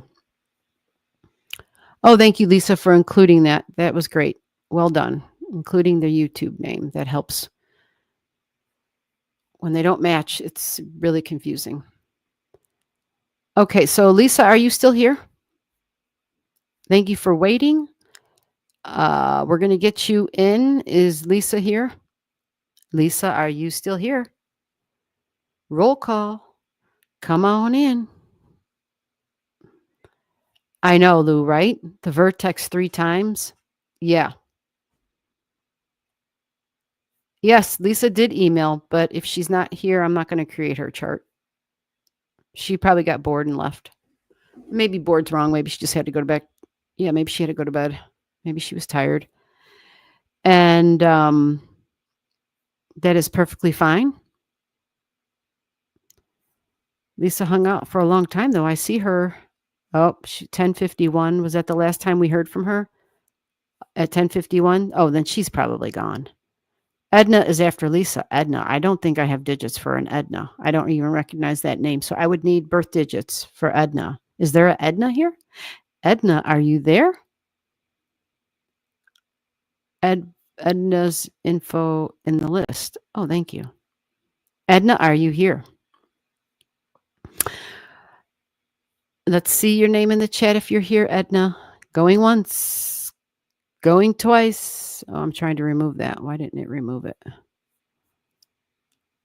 Let me see if I can boot that out of there. Nope, it won't let me boot that out of there. All right. So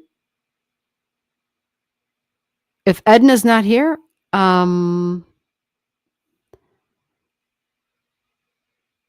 Edna is related to Christy. Okay, that's fine. Does that mean that Edna's not going to say that she's here? Because I don't really want to create a chart unless the person's here. You know what I'm saying? Then I'll be talking to myself.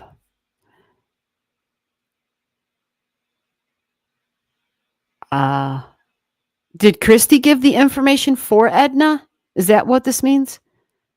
Well, I need somebody to chime in. That's whoever wanted the Edna chart up here. Oh, it's Christy. Okay. If it's Christy, that's fine. Because I see Christy's in the green room. Okay, let me get that on here. Hello, hello. Mom, Mom, Okay, let me get she's you're on. hello, hello, hello. Let me turn this off. All right. And I don't have this chart information. Let me get this on here. And I will get this drawn up. Am I lying? Let me find Edna's information. What do you mean? Are you lying? Because I can't find it. I'm Oh. looking. I'm like, where is Edna's information? I'm like, let me draw this chart up. And I don't have her digits. There Her it is. digits I are. got it now. Okay. My bad. I just have to always go and scroll through the chat to find it. And I got it. Okay. Edna. All right. Well, Edna, I'm going to put Edna G. Mm-hmm. May 7th.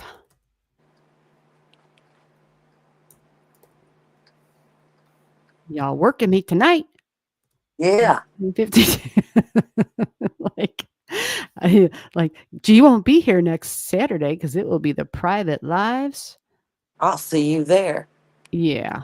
5:27 p.m. Okay. And okay, I should have known Huntington. The whole family's been born in Huntington. The whole family's born there. Man, somebody in your family mayor by now or ever was? Do No? what? Yes. Anybody a mayor in your family? No. I'm just saying. Yeah. Should be. Yeah. Somebody should be the mayor or something of this Huntington place. Never been. Queen Mother. Say that again. Queen Mother. The Her. queen? Yeah, the Queen Mother. I've had 9 kids. Oh. Oh, you and my mother. These women, you're the one that drugged the stove down the road. Practically. I believe it. All right, we got your chart. Let's get you up here. Okay. Let's get you on here. All right. Well, it's a pleasure to have you here. Thank you. We've heard so much about you. We really have. Oh, snap. Look at her chart. I can't see it very good. I'm trying to turn it on the big TV. Wow. Scorpio right there on her second house cusp line. There you go. She dragged the damn stove down the road. Right there. That says it all right there. Second house cusp line. My values. Food, money. Scorpio's there, but it's got Mars, so it's going to take action. It isn't going to sit around. It's going to do something. Wow. That statement is really right there. But it's also a fighter, man. These people are warriors. People who are smart don't mess with these kind of people. Yeah. We're just like, okay, let them, yep. You go ahead, you take the lead or whatnot. You just kind of gotta get out of their way, basically. Mars is really quite impatient. And it usually wants to lead. It usually wants to be first. So relationships is interesting. You have your moon in Libra. This is in your first house. So this is based on the relationship with yourself, your appearance. So some might say with the Libra in the first, there's something striking and beautiful because Venus rules this area. And you even have Neptune in the first. If this is, have you ever seen your chart before? Christy, have you seen her chart before? Never. Never. Oh, okay. All right. So this means we're testing this chart. We're trying to see if this is your chart. We got to make sure this is accurate. Oh, she even has her Venus in Taurus. Look at that in the 7th house. Okay, so relationships would be a really big deal in your life, actually. Partnerships and relationships, yes, the relationship with money for sure would be a big deal. Relationship with food would be a big deal.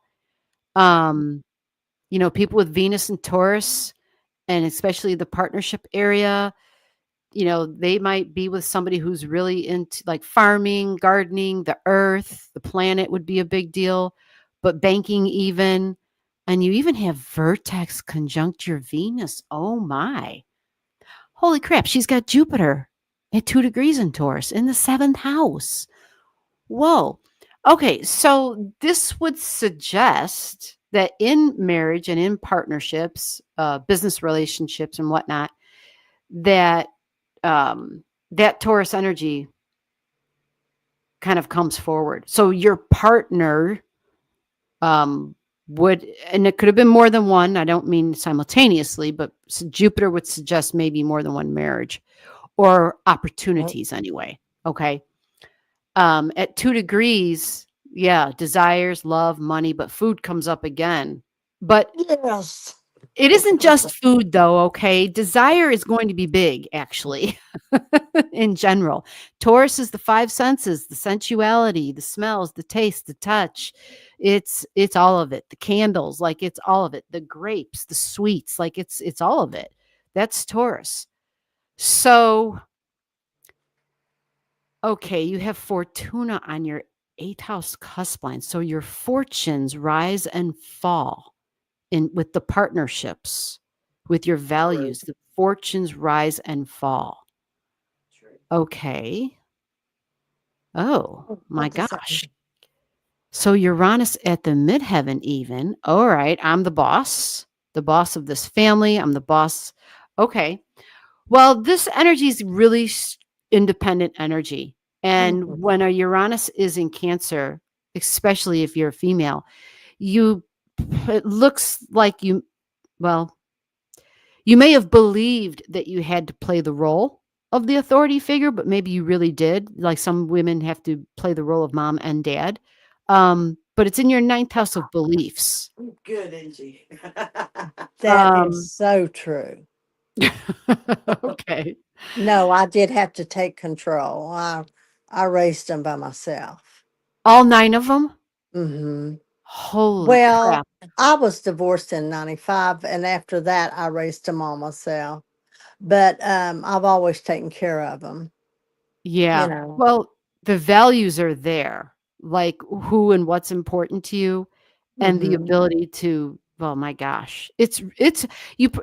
It is such a force to be reckoned with people who have Mars and Scorpio. Like Mars is really strong here, and this is our physical body and taking the initiative. You've just got it in a really strong placement with things and people that you value and bonded energy, blood bonds, emotional bonds, history, like soul memory, soul history. But you're not going to sit around. You're going to take it and you're going to do what needs to be done. Um, And you said something about food. oh, yeah, because it's all in your 7th house. I work for a food bank. You work for a who? A food bank. Oh, the food. Oh, yeah, because You 7th know, can be professional relationships. That's right. yeah, Okay. it's all about food. You know, It's I feed the well, then if homeless. I feed the homeless, and I yes, watch. yes, Cancer at the top here. Okay, this is your Uh-huh. chart then. Cancer at the midheaven is the public. Uh-huh. And you're nurturing them, you're feeding them. Like the Mhm. way a mom does with the little ones. What does she do? She breastfeeds. Well, when they're not little anymore and they're grown people, you're still Did that, feeding done them.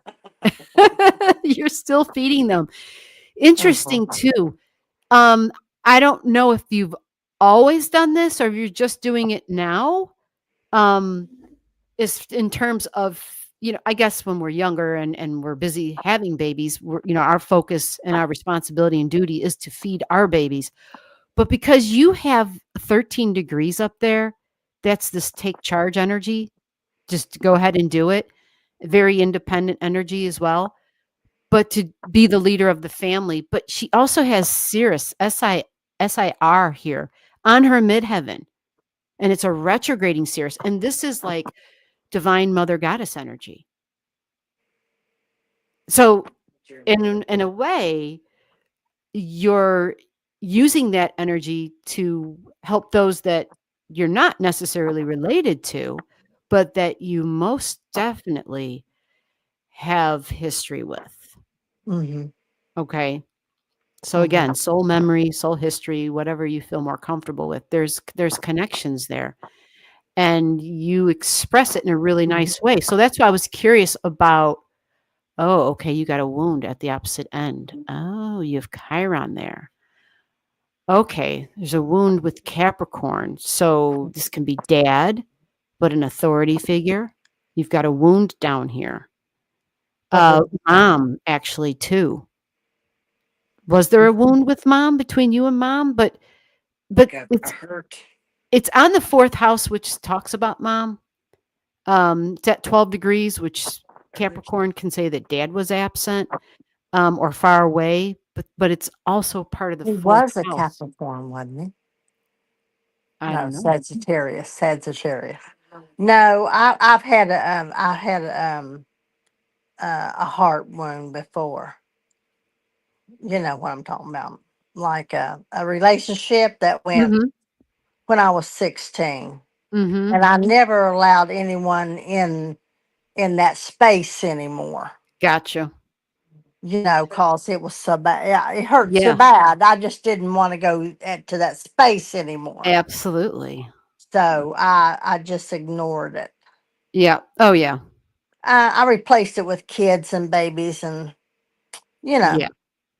Absolutely. Kept yourself Uh, busy. Yeah. You know what? That's a really great example, too, because up here, the opposite of this green wound, this K down here that I'm pointing at, the opposite would be the career and the goals. And the goal was your family, right? And uh-huh.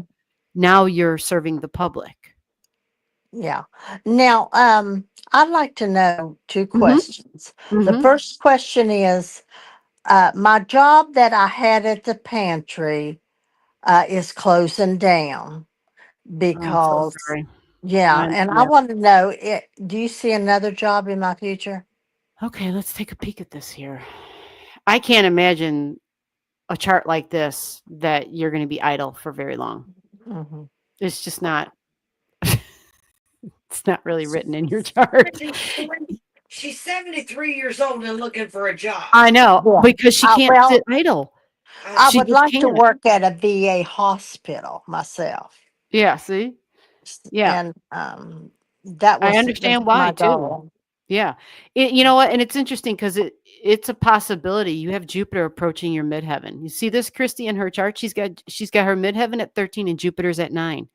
So Jupiter can bring opportunities. And yeah, Jupiter is your greater benefic. So career, work, goals. You just said what you wanted to do. Mm-hmm. Jupiter can represent it can represent the hospital energy. It's the ancient ruler of the Pisces energy. So it can represent that. And the fact that you said the VA, like Mars is a soldier. It's a wounded soldier in Scorpio. Mm-hmm. And that's right here on your second house cusp line. That's, this is all right here. So for right now, Jupiter's actually, yeah, trining your second house, which is how I make money, the second house, my Yeah, income. I want to make money. My favorite. Right. I want to volunteer to make money. Understand? I want to serve. I I do. want not only just to get money; it's to serve. Yeah, absolutely. Yeah, Yeah. I but get it. money helps. Hell yeah. We need it to live in this life. That's the reality. Yes, yes. Because I like things. Like I said, I raised my children and I bought a home and I have my Nice. car and I have everything I want, but I just like to volunteer and have extra money for extra things. Yes, yes. It gives us a Mhm. certain amount of freedom when we have money. Mhm. And my second question is, I've been experiencing high blood pressure. And do you see that in my future, like continuing? Um, It's not my fault, I promise. sure it isn't. No, this new baby coming along, kind of stressy, but um, and I've had a grandchild and a great grandchild in the same month. Oh, wow. Hmm. Oh, wow. That's a lot. I've even taken my children to grade school and my grandson with him. So we all Oh, packed up together and all went. you are a trooper. Wow. Well, Yeah. what I will say is the 6th house and the 12th house talk about our health because Hmm. you have Virgo in the 12th. Okay. Just for other people who are following along on this. Virgo is our health. And so right now, yeah, we've got Mars and the North and the South node together. And the 12th house is that kind of, it's Pisces, but it's it's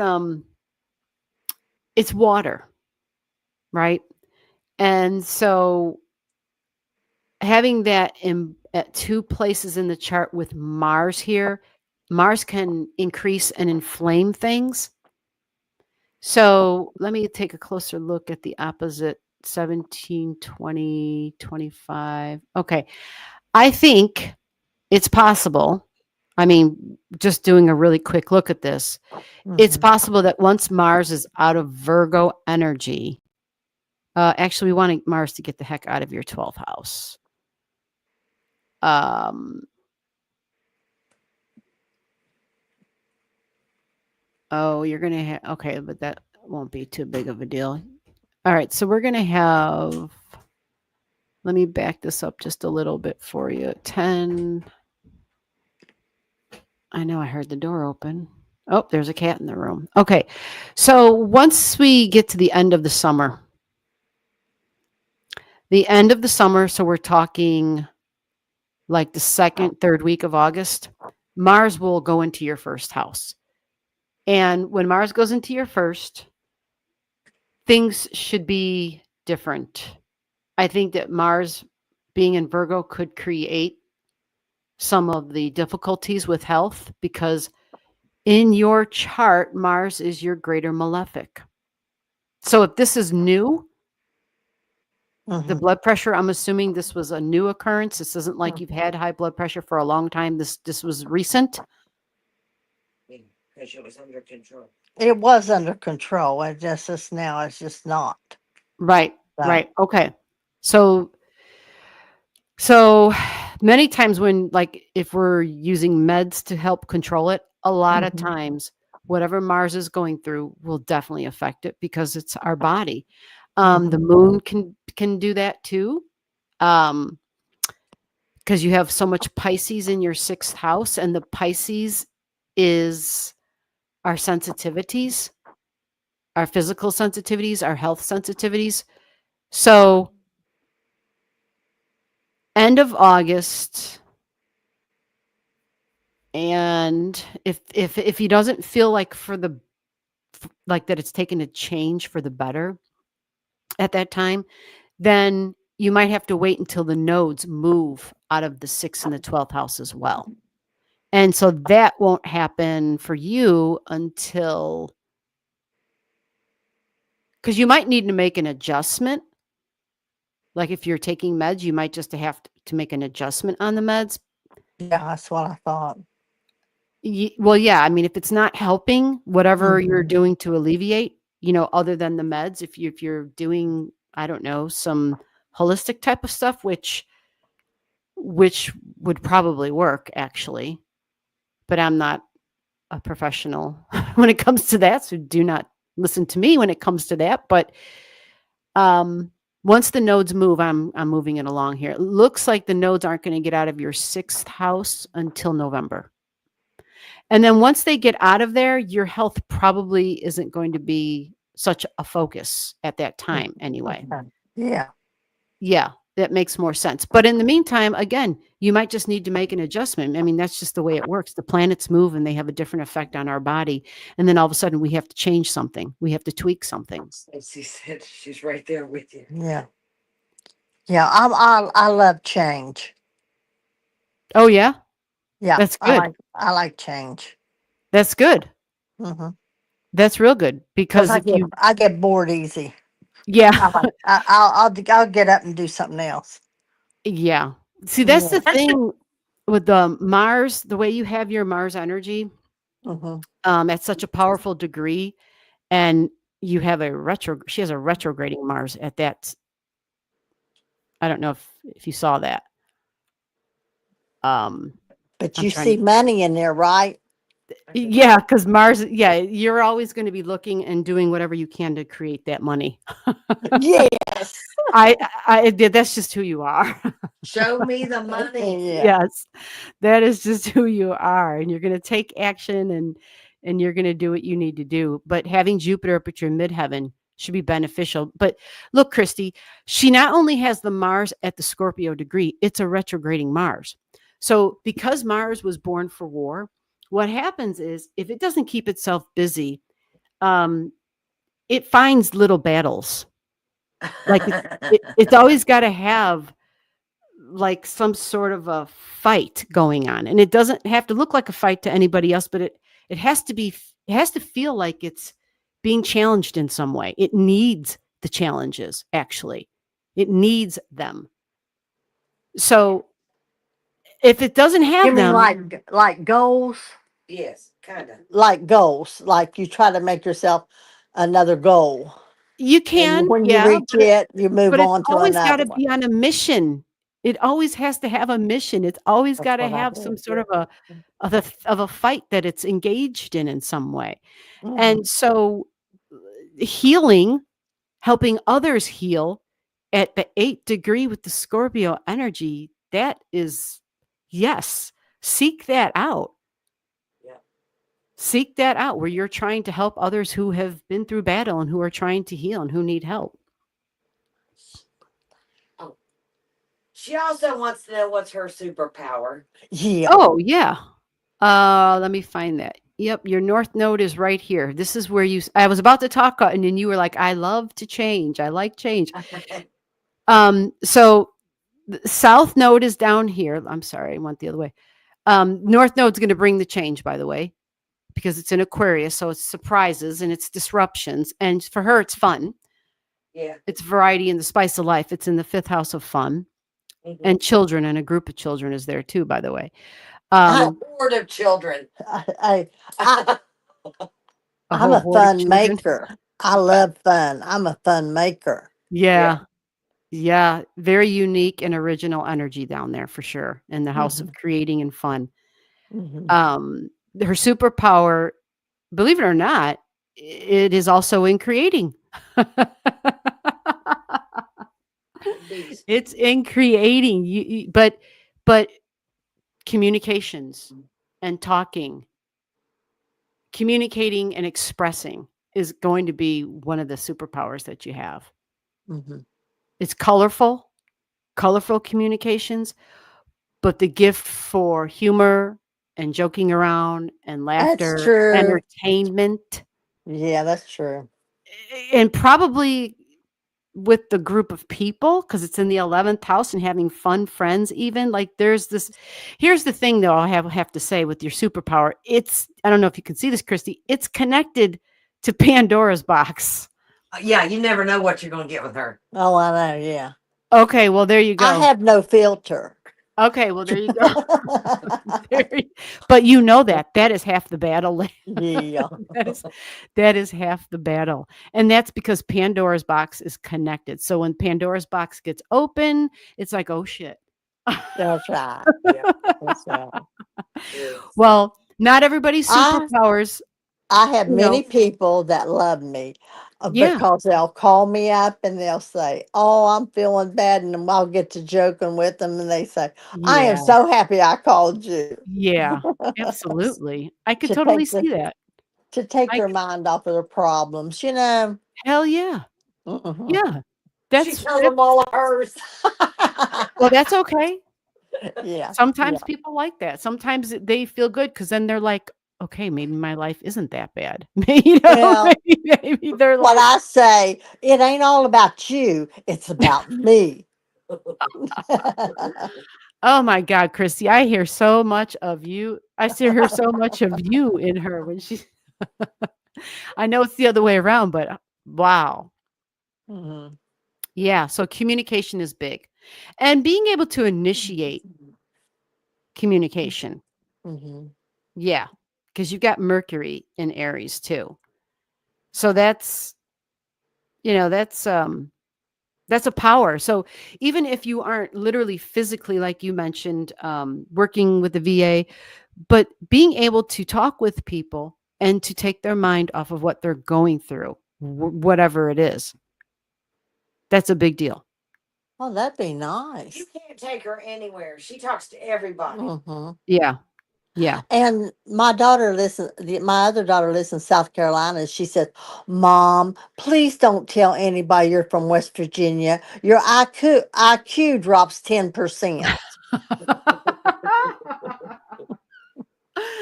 Oh, Lord. Do you feel And like they're slapping her when she says astonished you that? have all your teeth.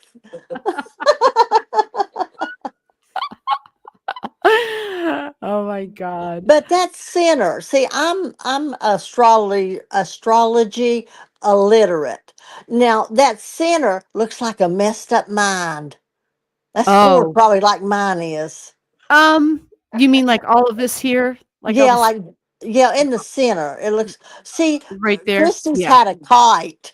No, That no, no, just no. looks This shows some of this red and this like concentration of the red here. These are oppositions. It just means you have a lot of things on one side and a lot of things on the other side that they're opposing each other. uh-huh. So it's kind of like a tug of war where you feel pulled one way and then you feel you're being pulled another way. Hmm. But from what you just described, you kind of like that, Yeah. It's like my because mind all variety. messed up. It's like, every time I wake up, it's a different thing.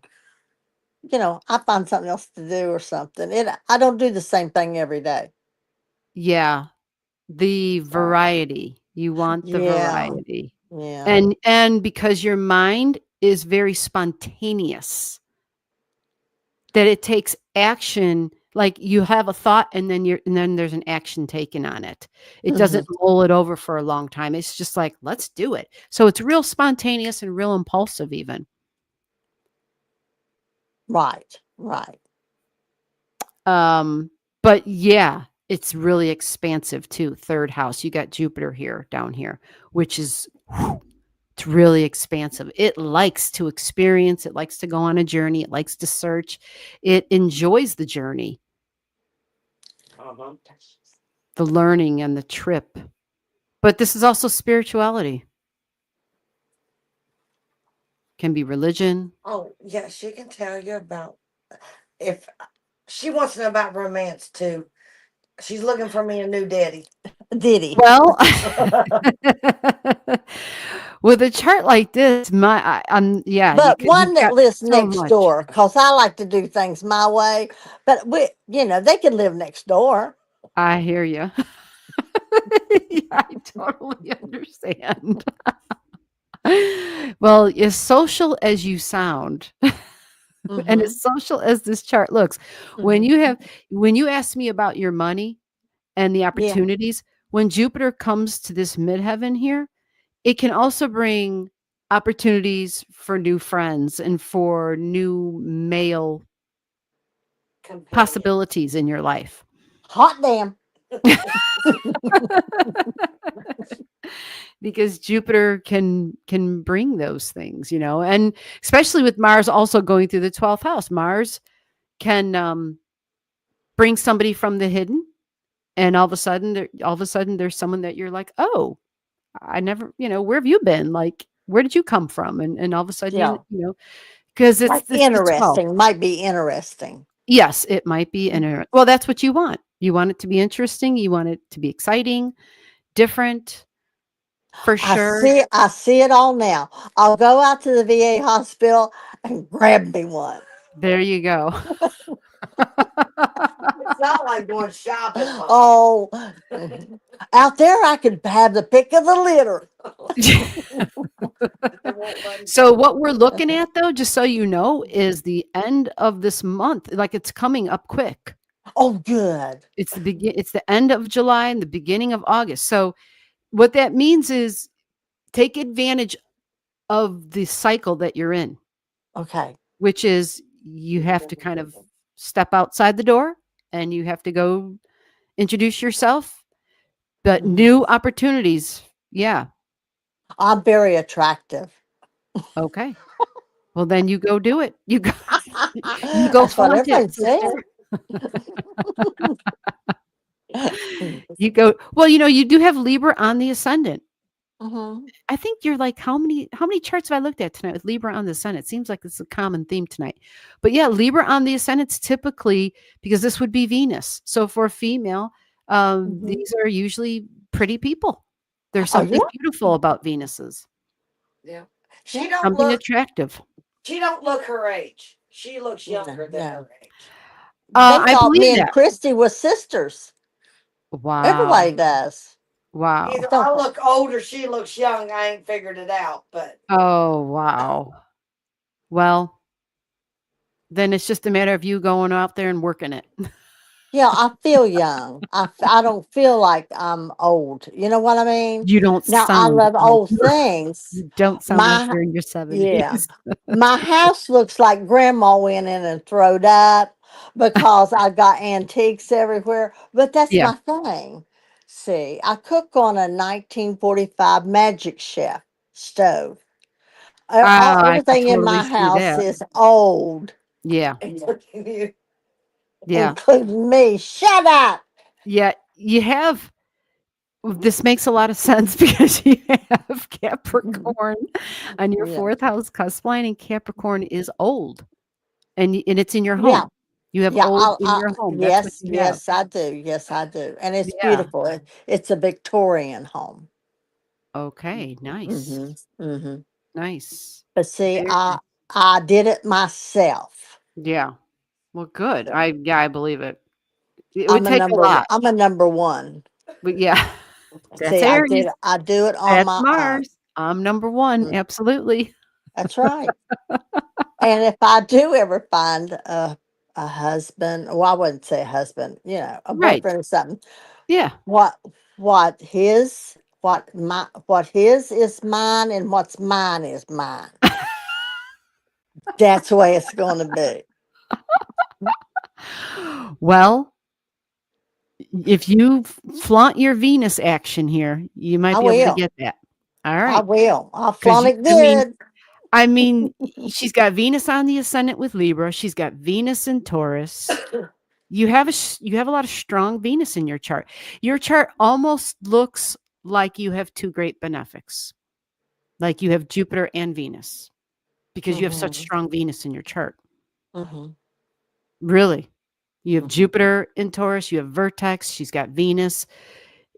She's a Taurus sun at the Leo degree. Is that right? Yeah, at the freaking Leo degree. Fun. Wow. Yeah. Yeah, he is It's just fun. a matter of you saying if you're available. So go ahead and go do it and then come back and report. Oh, right. That's my assignment. I told you I like to do assignments. Okay. Like I say, Absolutely. I'm a virgin at all this. Of course. So Nothing else. nothing else because I've had 9 kids. But This this is a virgin thing for me. And that's okay because this is how we learn astrology. Yeah. It's how It's we understand it. amazing. It's It is, isn't amazing. it? Hmm. It I is amazing. I grew up, uh, Nancy Reagan always liked to do the charts like this. And I Okay. thought she was a wonderful woman. Okay. So Awesome. I've always was interested in it. Awesome. So are you the one who introduced astrology to Christy? no. Nope. She introduced it to me. This first time I ever seen you on this. And she Got said, it. we got to do it. I'll show you, Mom. I'll show you, Mom. So, okay.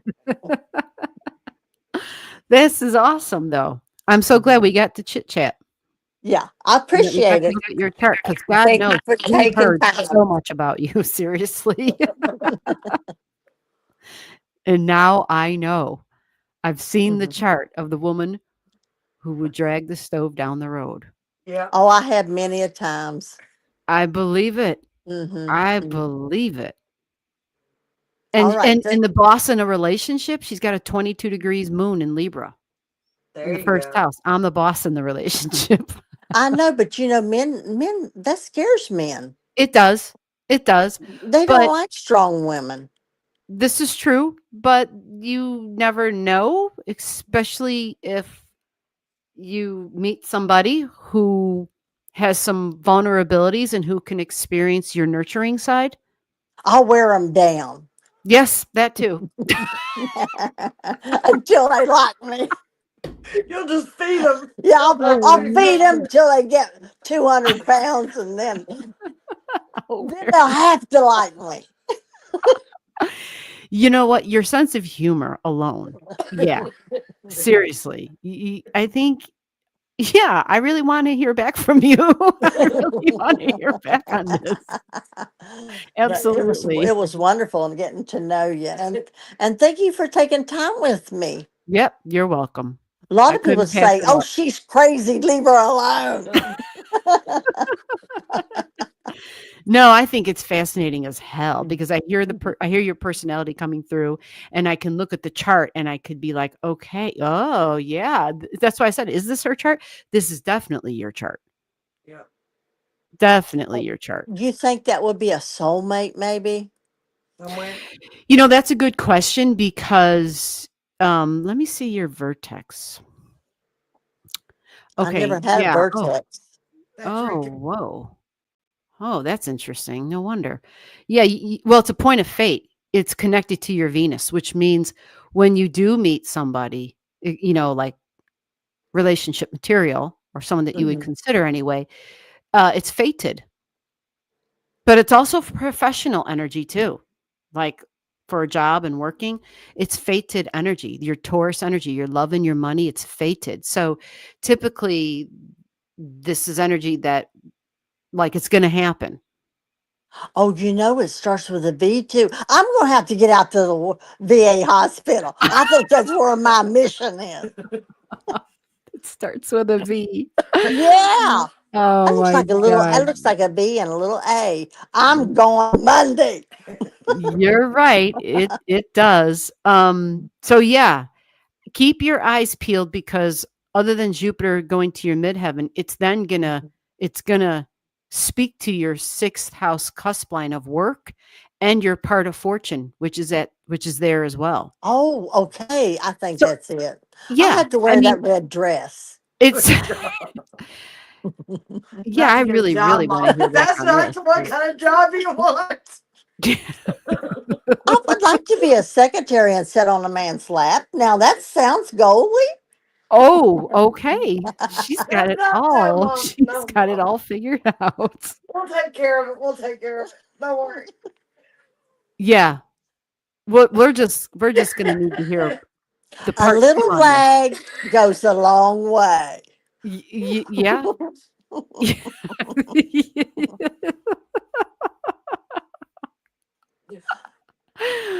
Wow, this was a good time. I'm so glad that we got to do this. Yeah, I appreciate it.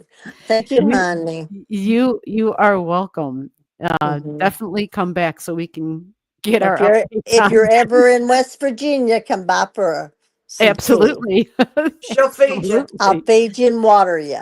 Absolutely. I can't imagine anybody goes to sleep. I'm just saying, too having too good of a time sitting there talking. Yeah, we do. And I'm sure. Holy crap. What a riot. It's great. Okay. Night night. Yes, you have a good night. Thank you very much. Okay, honey. Bye. All right. Good talking with you. All right. We are done. Ooh, that was fun. All right. I had a surprise. Oh, that's okay. Nope, that's okay. That's even better. A surprise from someone else, That's great. Stacy said she's available for adoption. She is a party. That lady is a freaking party. She is a party. There's no doubt about it. No wonder Christy was gonna. They were gonna go to where were they gonna go? Go to a concert or something. They were going to do something last year. They were going on a trip and going somewhere, and yeah, kind of got derailed a little bit. But no wonder she's what do they say? She's a firecracker. No, she's a goddamn M80. She ain't a firecracker. She's an M80. Holy moly. All right. It was fun to have some laugh with astrology. It's normally so damn serious. So I always really, really love when there's humor injected into it because it's it's just too damn serious. Yes, now we know where Christy gets it from. Absolutely. I mean, Christy's got it in her own chart. Lots of Leo energy, but holy moly. Yeah. All right, guys. So remember, next week we will be at the private lives. All right. It's the last Saturday of every month. If you want to get in on the private lives, go to the email that is directly below this live stream. Send me a message. Ask me how to get in on the private lives. It is limited seats. They're very small. They're purposely done that way. And I'll send you the details and we'll figure it out from there. All right, everybody. Thank you. And thank you, Stacy, for all your hard work, keeping track of everybody. It really helped me to get through the night and to stay on course. And thank you for everybody else. Thank you for everybody who gifted the channel. Generous gifts tonight from everybody. I greatly appreciate it. It helps the channel, and it definitely helps with this new double StreamYard fee that starts. Oh, how does my plan renew? I can't remember. I'd have to go look it up. But yeah, I'm grateful. So with that, oh, there's a private chat. What? Oh, that was dude. Okay. I always see the private chats later. Well, not always, but you know what I mean. All right. Everybody, you take care. And I will I'll see you next week if you're on the private lives. And if not, look out for I'll have something up at this time. All right. Take care. Bye-bye.